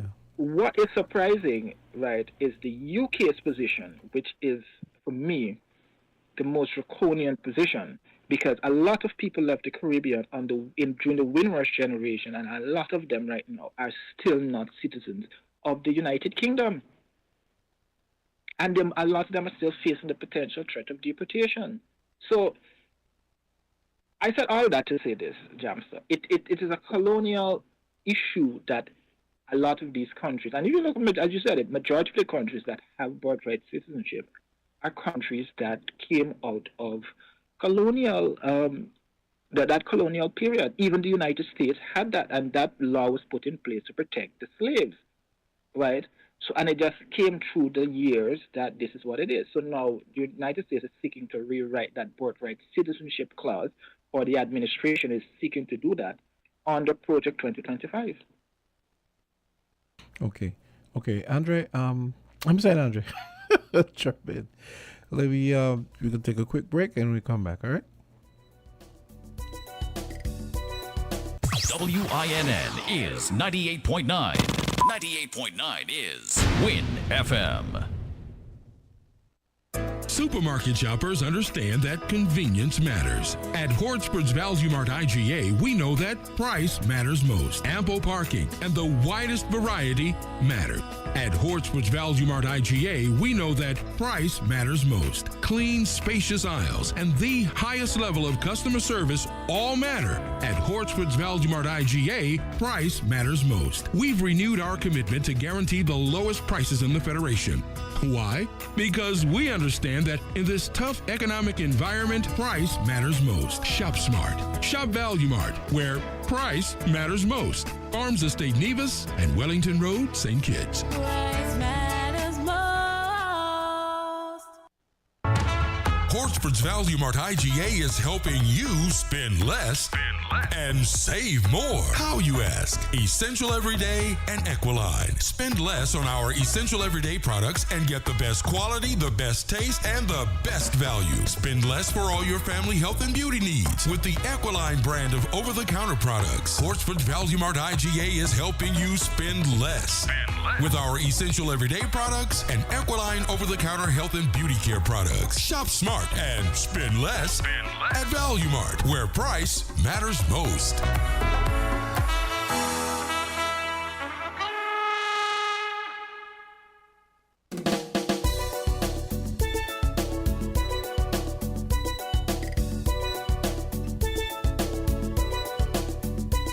And we're back, and I've got Jervin Abel on the phone. And I have a comment here concerning the Latinos. Person is saying, but you know, it's their own people who have Trump there, the Latinos, which is interesting because you know how all those people, a lot of them, turns out voted for for Trump in spite of, in spite of what he was promising, and in spite of maybe his problematic attitude towards them, which is interesting. You there? Yeah. German? Yes. Okay. Sorry about that. I'm sorry. Yeah, I think a lot of people did not necessarily expect that to happen so immediately based on what he had indicated. Let's take a call here, see if we get it. Call, go right ahead. Good afternoon. Can you hear me now? Yeah, I can hear you. Go ahead. Oh, good afternoon, Jermaine. And good afternoon to all the listeners at home and abroad. Mm-hmm. You can hear it, German? No, I can't. You can't hear me? Really? Okay. All right, that's okay, good. Go ahead. I think I'll know what I'll do. Go ahead. Go ahead, Miss Henry. Now, first to Mr. Astapan, and as Greg said, he was also a founding member of PLP. His play sound like a campaign for Dr. like a political campaign. Because he was a part of all that he called before. And maybe he had not realized his campaign had put the country into more trouble than it was in before. He was campaigning hard for MSR. We now have our program curtailed, creating all kind of hardship for the country. Now we got another way. He was the Minister of Tourism when Marriott was built. He was the Minister of Tourism when Marriott was given to, when the Gulf Coast that Southwell built. So many things, even the one down La Valley. He was there. So the Bible said, double-minded man is unstable in all of his ways. While on the surface it sounds good, it looks good, you must look at the messenger. He's not qualified to bring any message to the country. Now to Trump. When Trump said he put 25% on Colombia, they put 25% tariff on American goods too, Nobody mentioning that. Are you aware of it? Yeah. Yes, he did. And people in America say, well, look, Valentine is only 2 weeks away, or less than 2 weeks. And 80% of all the roses in America come from Colombia. And the price of coffee, which Americans like to drink, will go up. So that he had to pedal back. So it isn't a straight conquer. And in case you don't know, China has already begun to move in defense of these countries. So what he's doing is actually creating a space. The same China he's trying to fight. China can fill this space. So what is he going to do? Have you thought about that? Yeah, but I was just thinking, China is not a weak thing, like other thing, If China was weak, they wouldn't be moving like that. They're trying to curtail China. But all they're really doing is making enemies for themselves. Because when people got to force you to do anything, that is not in your benefit. But Miss Henry, I wanted to hear your take on this. Given that small victory with Miss Henry, what's going on? I'm hearing something in the background. What's going on with you? My phone was doing my stop. Okay. Given that small victory with Colombia, how do you think? You call it a victory? That's why I said small victory. It cannot be a victory when you are afraid of China. You're complaining China taking over Africa and down in the Pacific. All Trump is doing is making room for China in the South and in the Caribbean. You think everybody going to sit down and like it? That is why sometimes they have people inside their own country against them. When you turn on the people's people, everybody know the blood, blood thicker than water. It is going to have resentment. And even the own people with the farm, they are complaining. I listen to C-SPAN. The farmers say, look, 40% of the people who work on our farms, give them the H1 or whatever visa. So he is actually creating hardship for his own people. And he says he wants to try and keep down inflation. How could you, when you are creating, so when it come down, it sounds good at first, but when you go to the supermarket, and as the man say, the vegetables still in the field, the Americans are not going to reap them, and he has put such fear and terror in the people. He's actually creating enemies to America. Why you all don't see it so? Okay. Okay, Miss Henry. He's creating enemies and creating a lot of holes. What about the Venezuelans? He can send them back too? Okay. So think about it. Yes. What does look like victory has long-term effect, you know? No, I agree. But that's why it's a small victory, because at least on the surface. Yeah, but what do you think? You think he forced thing? People in America start to cry out. Immediately you're carrying up the cost of living. So whether they don't get the roses from to give their girlfriend and the husband and the wife and whatever. Eh? So you're saying the Chinese are going to step in and start providing the roses? They have big on, you don't know that. Chinese is going to pretend that they are the defenders of the small countries and the whatever. So they're winning one and they're losing another one because they're trying to fight China. So think about that. All right then. Okay. All right. German, your thoughts? German? Well, I have to agree to an extent with the caller. There is some. There's going to be some fall off. Let's be frank. That's not an if or a but. There will be some economic fall off. There is going to be some. Well, it's going to impact inflation. This is exactly what the IMF had referenced recently in their World Economic Outlook, that if they continue based on what they would have said, these plans, there will be some repercussions. They were hopeful and optimistic that inflation will continue to decrease, because I think it has dropped from 5% to just about 4.2%, and they're projecting inflation to go down, further cool into next year. But, excuse me, these measures will definitely, if this continues, food prices and so forth, there will be some increase in inflation. You have a call. It's going to be felt, not just. Mm-hmm. Call, go right ahead. Jamster? Yes, I would like to call in. Now, concerning the Trump issue, I am for open immigration. Based upon the teachings of the Bible, I am for open immigration. So I therefore condemn the immigration policies and laws of America and of St. Kitts and Nevis, because they're all one and the same. And we deport people too. We wrongly and unbiblically deport people as well, including Haitians, Santo Domingans, and you name it. And all of them are wrong. What Miss Henry said, I agree with her.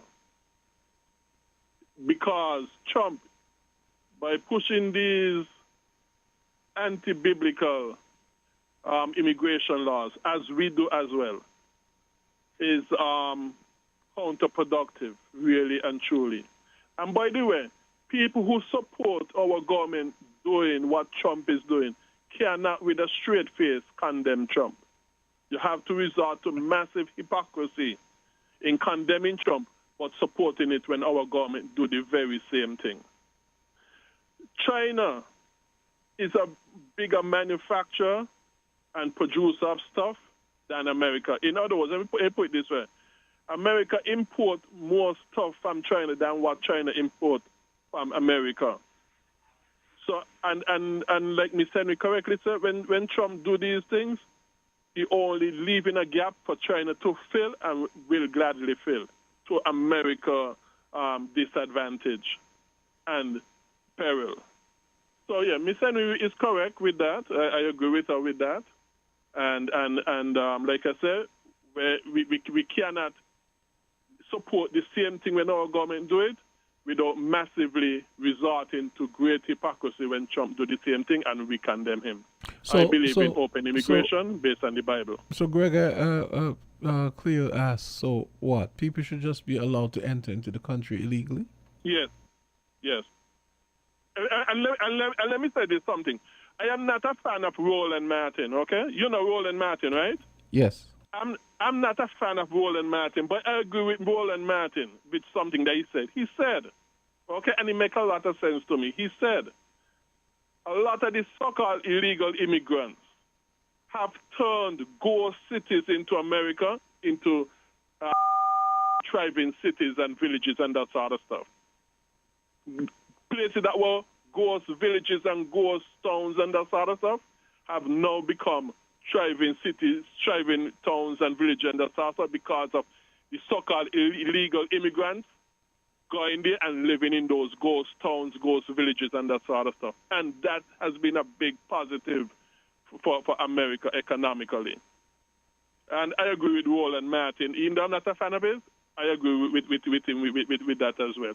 But not only that, when the illegals work for less, it keeps down the inflation because producers are now able to sell the stuff for less because they're paying the immigrants less, and the immigrants are working very hard, very, very hard.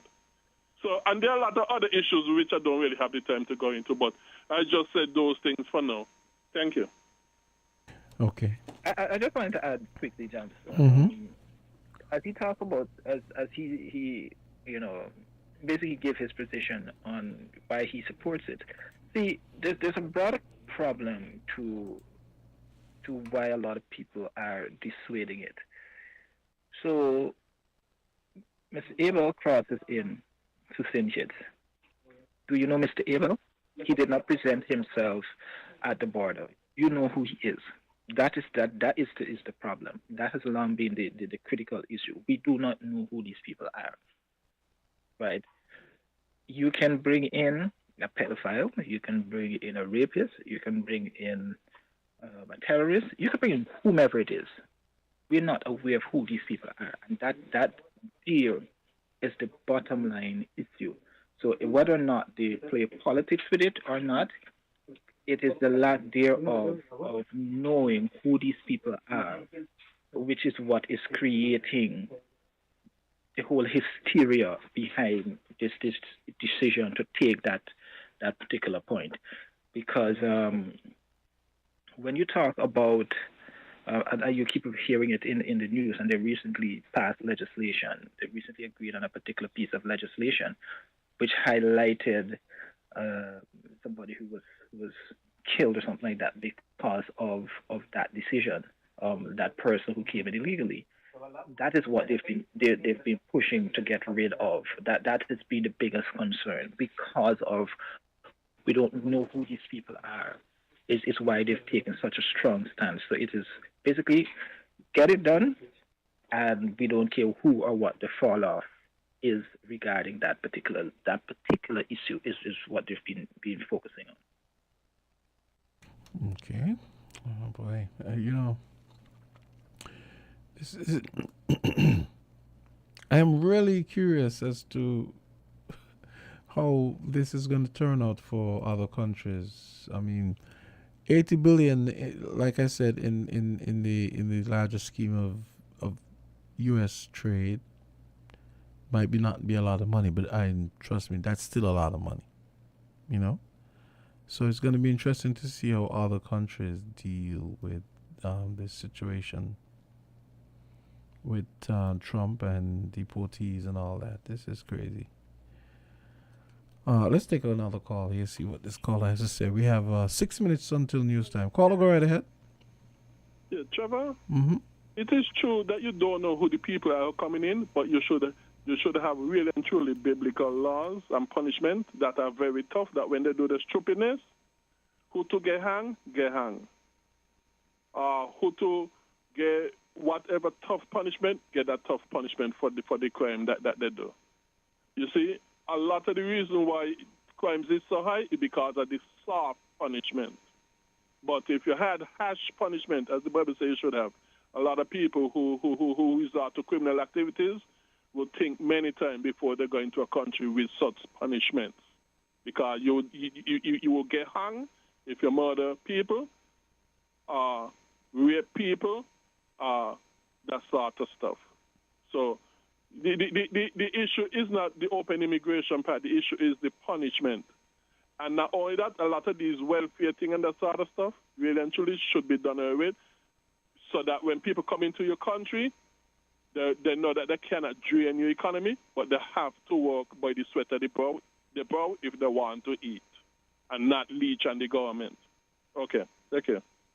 Yeah, I gotta say, I don't disagree with Gregory. I mean, you heard about all those stories about illegal immigrants getting cards, like cards with cash and, like credit and being put up in hotels, and that's crazy to me. That's wild.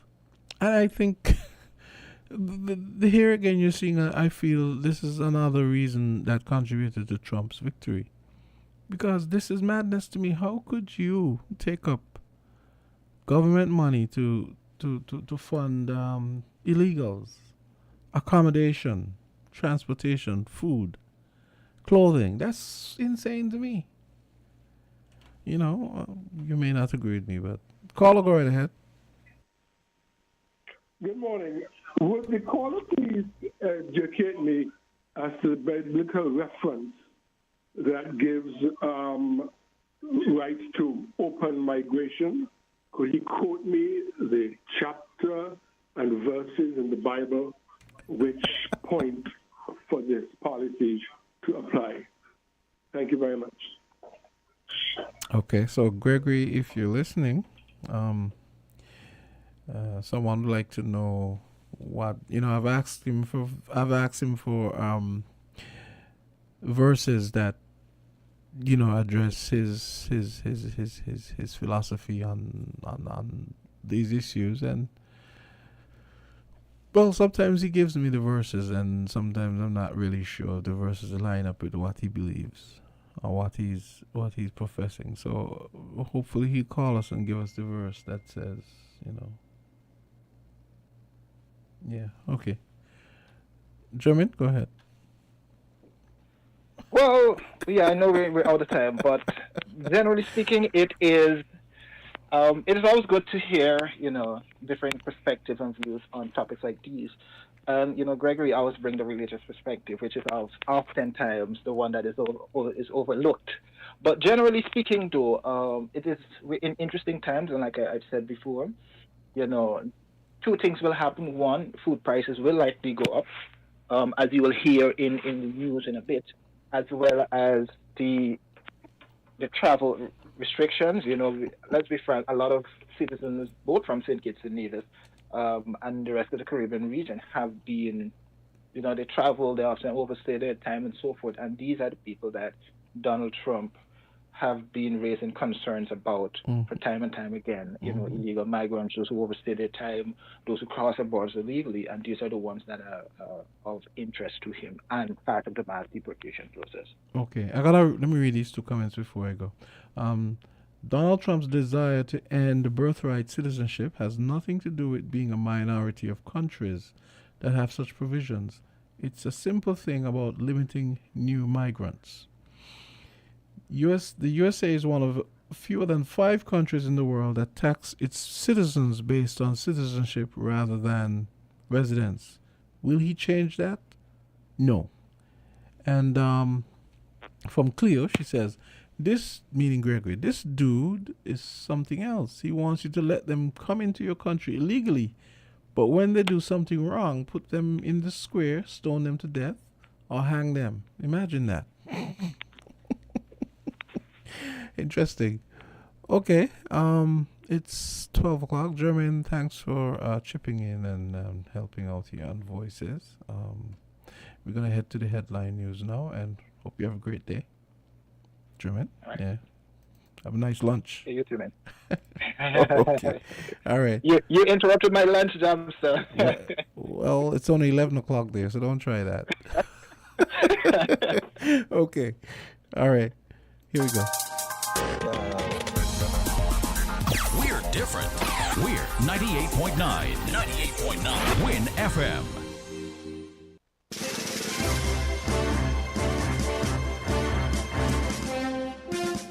We now bring you the headline news. The headline news is brought to you by Caribbean Alliance, The Grange, and Carib Brewery.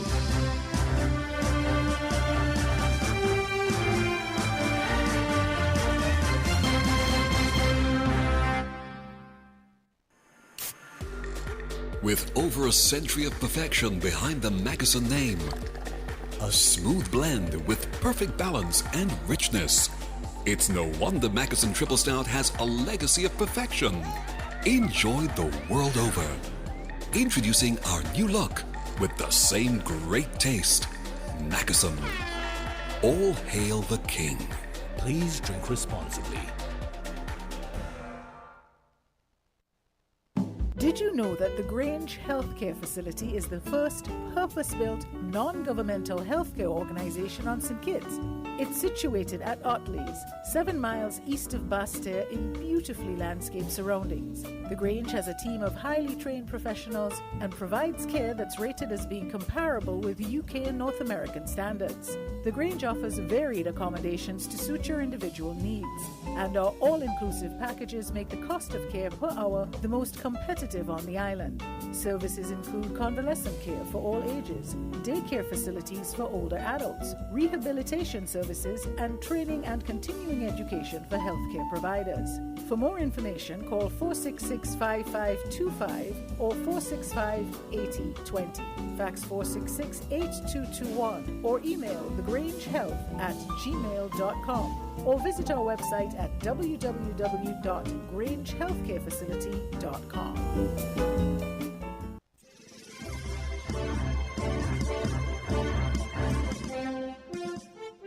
With the Win FM headline news, I am Yulana Weeks.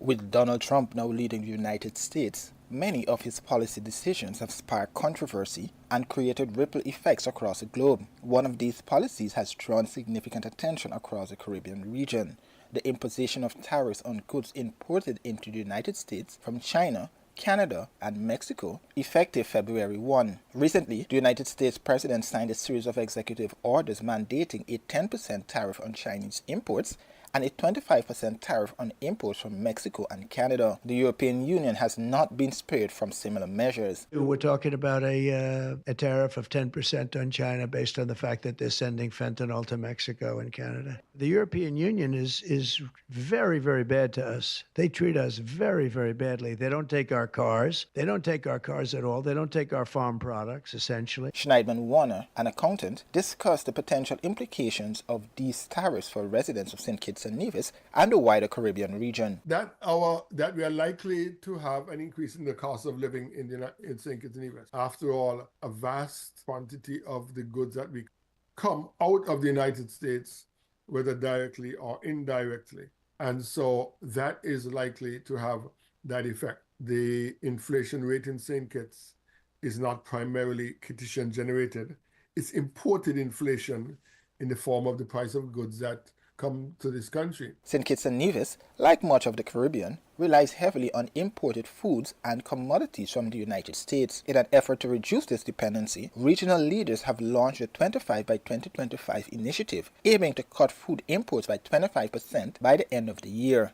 We have a tiny market. But if countries are forced to cut their prices in order to keep the price of goods attractive when imported to the United States, you know what they're going to do? When they're selling it to other countries who don't have the bluster and the power as the United States, to increase the price. So something that they're willing to sell to the United States for $100, when they add a 25% tariff on it, it enters the United States at $125. They may say, well, look, to St. Kitts, we'll sell it to you for $110. So we could try and recover some of the money we've lost by selling it cheaper to the United States. And it's not just St. Kitts. To other countries in the world, it's quite possible that they may sell their goods at a higher price in order to recoup some of their costs. If you cannot make it one way, you'll find a way to make it another way. It is not practical to simply move manufacturing as Donald Trump is suggesting. If you want our markets, bring your factories here and let them manufacture the goods here. Warren shared these insights during a recent edition of Inside the News.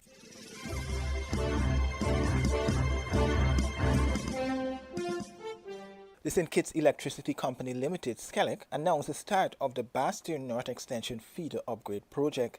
The project officially began on Sunday and is divided into 2 phases. The first phase, which is expected to last 6 weeks, involves upgrading the mainline conductors along the island's main road from Buckley's to West Farm. The upgrade aims to enhance power distribution efficiency for customers from Buckley's to Boyce and to improve the reliability and quality of electricity supply in the area. SCELEC's General Manager Clement Williams said, quote, "This $1 million upgrade marks the first of many infrastructure improvement initiatives we have planned in the coming months. We remain committed to enhancing power quality and grid reliability," end quote. Recent days have seen multiple power outages across St. Kitts. In a statement on Monday, SCELEC acknowledged the disruption and noted that planned outages would be necessary to facilitate the upgrades. Quote, "These outages will primarily take place on weekends to minimize traffic congestion along the main road," end quote. Engineering Manager Kenroy Roberts elaborated on the project's objectives, emphasizing the benefits of reducing system faults and unplanned outages. He explained that they understand the inconvenience these outages may cause, but they are part of SCELEC's efforts to create a more reliable system and minimize future disruptions. SCELEC has advised the public to steer clear of work zones while construction is underway.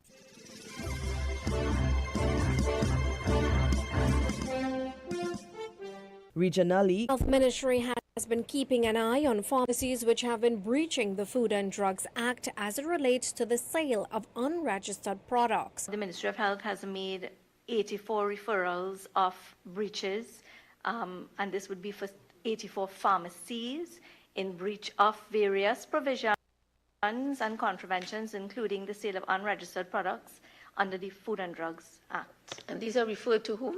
The TTPS. And has anybody been charged?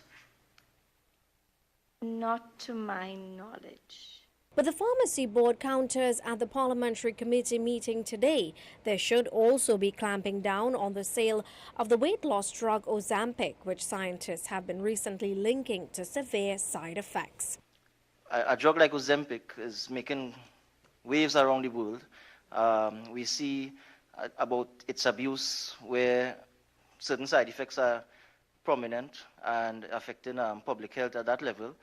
And we see that in Trinidad and Tobago, because it's not registered and it's not at the pharmacy where pharmacovigilance is being practiced, it ends in the hands of persons not trained to administer or guide that process. And those institutions, they are not under the purview of the Pharmacy Board Act. There's limited powers that I could see at this time to address those serious issues. The ministry says it is aware of the Instagram and TikTok advertisements and action is being taken. The ministry is aware and the ministry have taken steps, meaning that the information that came to our attention has been submitted to the necessary enforcement agency through our legal unit. So it came up from Chemistry, Food and Drug Division through legal to the necessary enforcement agency. That's the task force. And as far as I'm aware, at this point in time, it's an active case. There are active cases that I may not be able to say anything extra on it, but yes, there are investigative actions that are taking place at this point in time based on the information that has been pasted on social media. The irony, the Pharmacy Board points out, is that useful drugs like Emergency can't be legally sold in TNT. I have had members of the board reporting to me that Emergency was seized from the pharmacies by Chemistry, Food and Drugs Division because it is not registered. So when you look at the law, yes, it is illegal to have it in the pharmacy for sale. But is the product itself injurious to public health?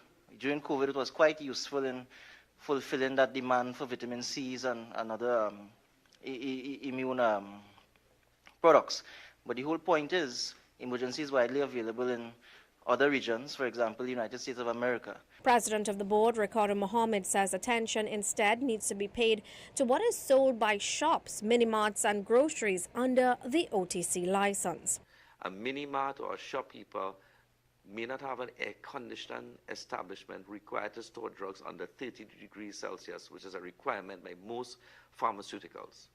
And we must now revise the condition of why are we still giving shopkeepers licenses to carry these things when there are so many pharmacies throughout the country that can supply. We have to be very mindful as well that shopkeepers are stocking antihistamine-based cough medicines, Panadol, multi-symptom drowsy to be exact, when their OTC license prevents them from stocking that. Urvashi Tamari, Rupnarayan, TV6 News.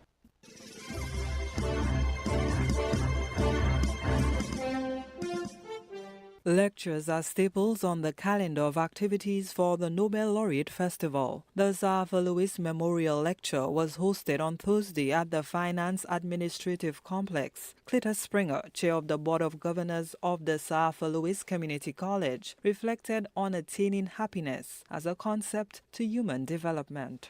Ever since the King of Bhutan conceived his happiness index about a decade ago, about 12 years ago, I have been giving much thought to its suitability as an instrument of public policy that can help to guide our people, help our people to become happier people.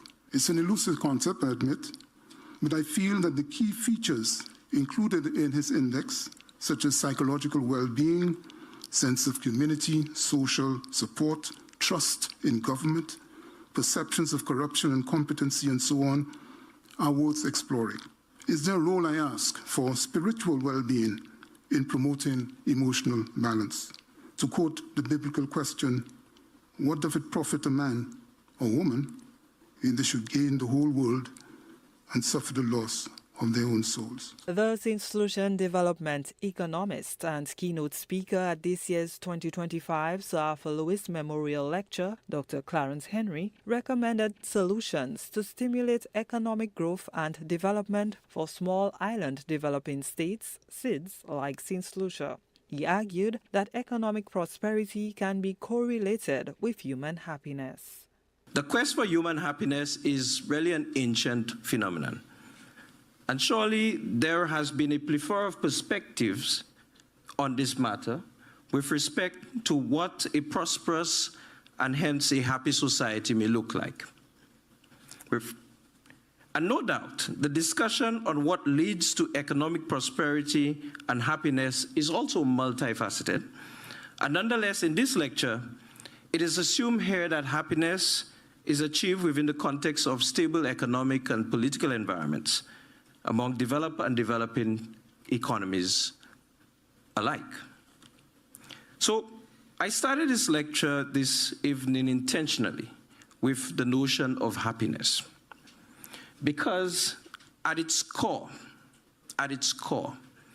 economics is a science that focuses primarily on how to deliver happiness to individuals through the optimal use of resources that we are deemed scarce. Dr. Henry also called on individuals to reflect on what makes some nations happier than others. I vehemently share this view that what the average human being seeks to achieve is happiness, and everyone defines their own happiness.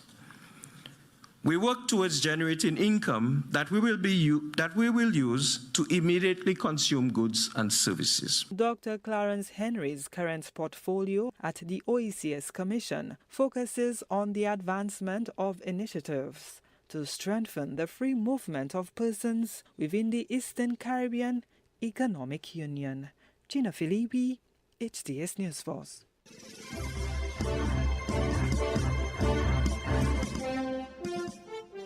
internationally. Calls are mounting for Western nations to lift sanctions on Syria after former President Bashar al-Assad was overthrown by rebel groups last month. European countries have begun engaging with the new interim authorities, but the EU remains hesitant to lift sanctions before it sees concrete changes in Syria. The issue is once again on the table at a gathering of EU foreign ministers in Brussels. A diplomatic door opens in Damascus. At the first talks between a European commissioner and the new interim leaders earlier this month, the Syrian ask was clear: end sanctions imposed over Assad-era violations. But the EU answer was careful. We are waiting for some development, and cautiously. We are here also to encourage the new authorities to build an inclusive Syria, embracing all its citizens, all its diversity. For years, the EU halted almost all but humanitarian shipments to Syria, stifling the economy to punish the former regime. But in a leaked document seen by DW, Germany, France and others now call for a rethink and swift sanctions relief in some areas to make life simpler for Syrians, like air travel and jet fuel, to ease travel between Europe and Syria, and potentially to speed up future refugee returns. Then EU exports of some high-value goods like vehicles and oil and gas technology to improve ailing energy infrastructure. Lastly, opening some European banking channels to spur on investment. The EU states say all this should be reversible in a bid to retain leverage over Syria's new leaders. But some experts warn that step-by-step approach may miss the mark. If you want to promote the transition and if you want to back up the new caretaker government, there's more that you need to do. So I merely see this as symbolic gestures, but the bind for the EU, of course, is how far to go with the new caretaker government, which has Islamist roots and which might also participate in further human rights violations. And the rebel group leading that new interim government is still labelled a terrorist organisation by the United Nations, something the EU can't change alone. If the bloc wants to support Syrians, it may mean putting faith in the new authorities. It's a political risk, but so is keeping distance while other powers vie for influence over this geopolitical hotspot. Well, our correspondent Rosie Burchard is at the Foreign Ministers meeting today in Brussels. Good to see you, Rosie. We just heard the EU is carefully approaching Syria, despite the UN still considering the rebels in power a terror group. Can we expect any major changes or developments there today? We are expecting a change which is a political decision, as it's called in EU jargon, to move forward with gradual easing of sanctions on Syria. But that's very different from the actual technical details which would be involved in easing those sanctions, which will then be taken up by diplomats after this decision that we're expecting today politically. And the reason that we're not yet at the stage of actually suspending or releasing these sanctions is because there's still some disagreement among EU member states. So there are a group of member states who are ready to release sanctions much more quickly, and especially those which have in the past been very vocal about their desire to be able to return Syrian migrants and refugees and asylum seekers. Think, for example, about Italy, which before the fall of Assad was pushing for normalisation of ties, or at least a consideration of that, with the Assad regime in a bid to speed up refugee returns and potential deportations in future. Then there are a group of countries which are much more cautious and don't want to release sanctions quickly. They're particularly concerned about the role of Turkey. And lastly, the majority of EU member states, I'm told by diplomats at least, are in favour of a more gradual approach. So releasing some sanctions, suspending some sanctions, but being clear about conditions for that in future. So an inclusive government on the ground in Syria, for example, including the rights of women and the rights of minorities like the Kurdish minority. But there are some criticisms toward that approach, and particularly those who say, look, there are no clear benchmarks so far. If you want those now in power in Syria to do something, to, for example, organise elections in a clear way, then you need to be clear about what will happen when that happens and be able to support it. And I think it's worth recalling also that the EU has made very serious accusations against HTS, so that's those now in power in Syria in the past, including of civilian killings and torturing. Rosie, foreign ministers will also talk about the Middle East as well as EU-US relations. President Trump recently made very controversial remarks about Gaza, basically saying the Strip should be, quote, cleared. How did that resonate with the EU? Well, that certainly is not the EU's position here. The European Union has been very clear that it wants the ceasefire in Gaza to hold, that hostages must be able to return home, that Gazans must be able to live safely, and that aid must flow into the Strip at a massive level. However, what I don't think we're going to see is the kind of criticism we've seen from the Arab League, for example, that have likened Trump's suggestion or a seeming plan to ethnic cleansing. Instead, I think what we'll likely see here among EU ministers and the European Union generally is a very cautious approach to criticising Trump on the record. I've heard some diplomats ahead of these talks saying, look, we need to keep a cool head in general, because we've learned that not everything that President Trump says at a press conference or in a TV interview actually translates into policy. But of course, it's also worth noting that the whole approach to the conflict in Gaza and to the humanitarian crisis and relations with Israel and the Palestinian Authority are extremely contentious among EU member states and are generally a big source of disagreement here. DW correspondent Rosie Burchett in Brussels, thank you.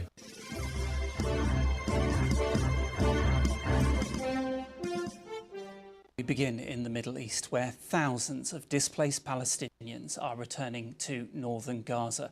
There are long lines of people streaming along that coast road, many carrying their possessions on their backs. Residents were allowed to start returning on foot 4 hours ago. Many are using Rashid Street, the sea road. Then 2 hours later, vehicles were allowed to start moving into the north, but they will all have to be inspected at checkpoints. Now, over the weekend, thousands of Palestinians who had hoped to be allowed back home had gathered at the military barrier which had been blocking the route.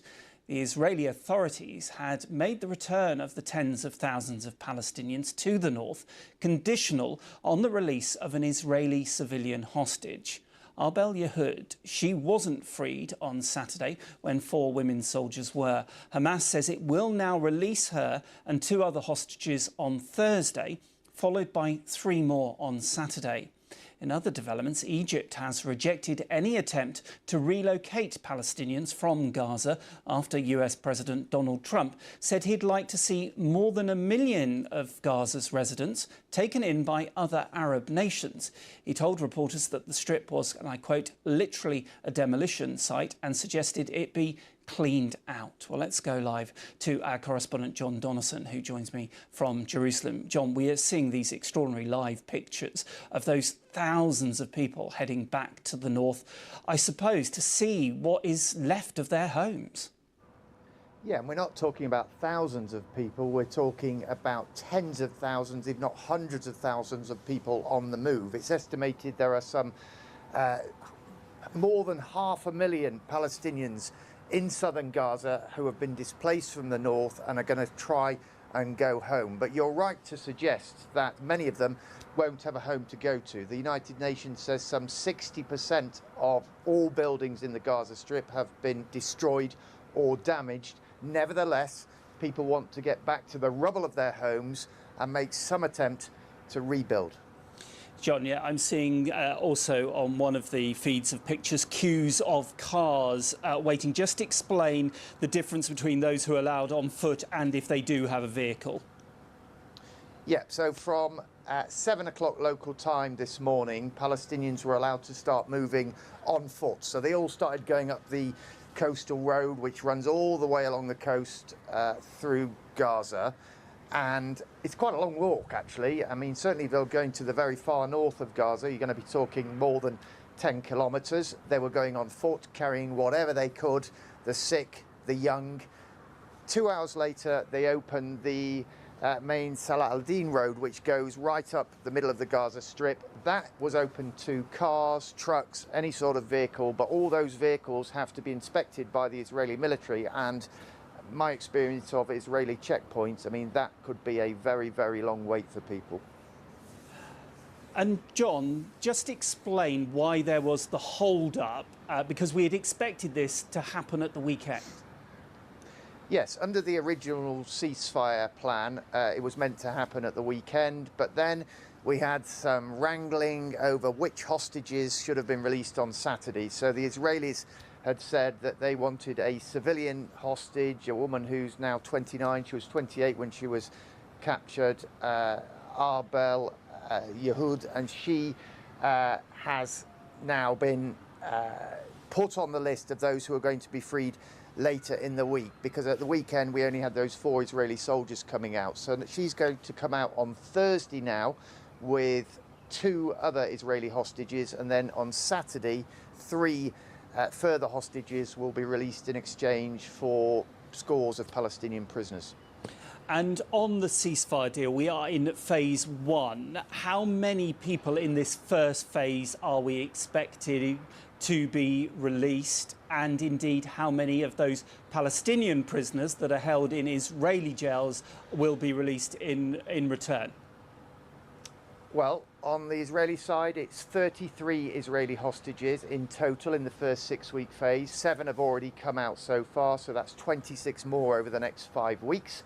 On the Palestinian side, we've had about 300 prisoners released from Israeli jails so far, and there's a further 1,600 Palestinian prisoners to come in the next 5 weeks. And I expect every weekend there's going to be wrangling over the names on the list, who should come out, whether it's hostages who are alive or dead, the seniority, the seriousness of some of the offences those Palestinian prisoners have been convicted for. So it is going to be a complex process. The negotiations will go on, and we've still got to start the negotiations for the second phase of the ceasefire arrangement, and that is the moment when we should, if things go to plan, get an end to the war. It's not over yet. We've got to pause.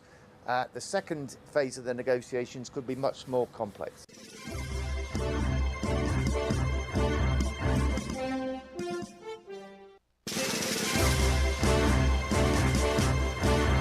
That was the 1FM Headline News. The Headline News is brought to you by Caribbean Alliance, The Grange, and Caribbean.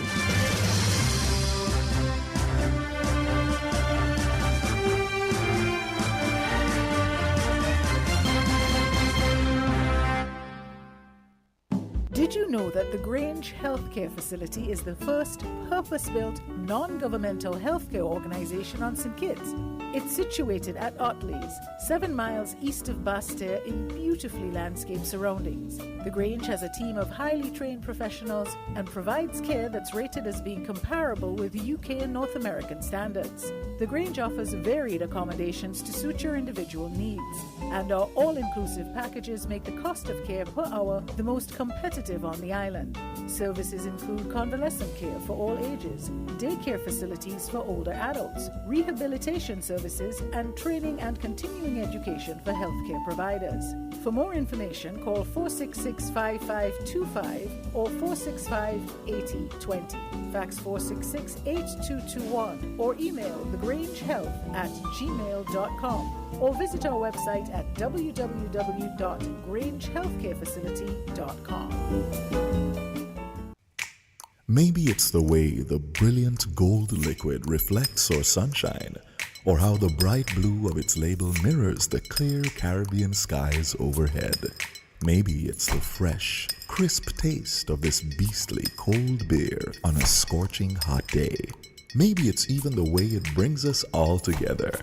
But one thing is for sure, Carib is very much a part of who we are wherever we're from in the Caribbean. Carib, it's the way we play. Drink responsibly.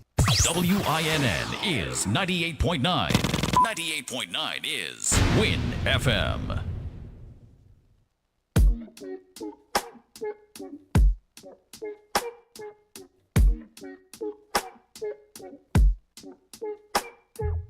Are you even real? Or did I make you up? How can someone like you wanna give me love? Don't think I deserve it, but I can get enough. You're so beautiful, spiritual, more like a miracle. Part of me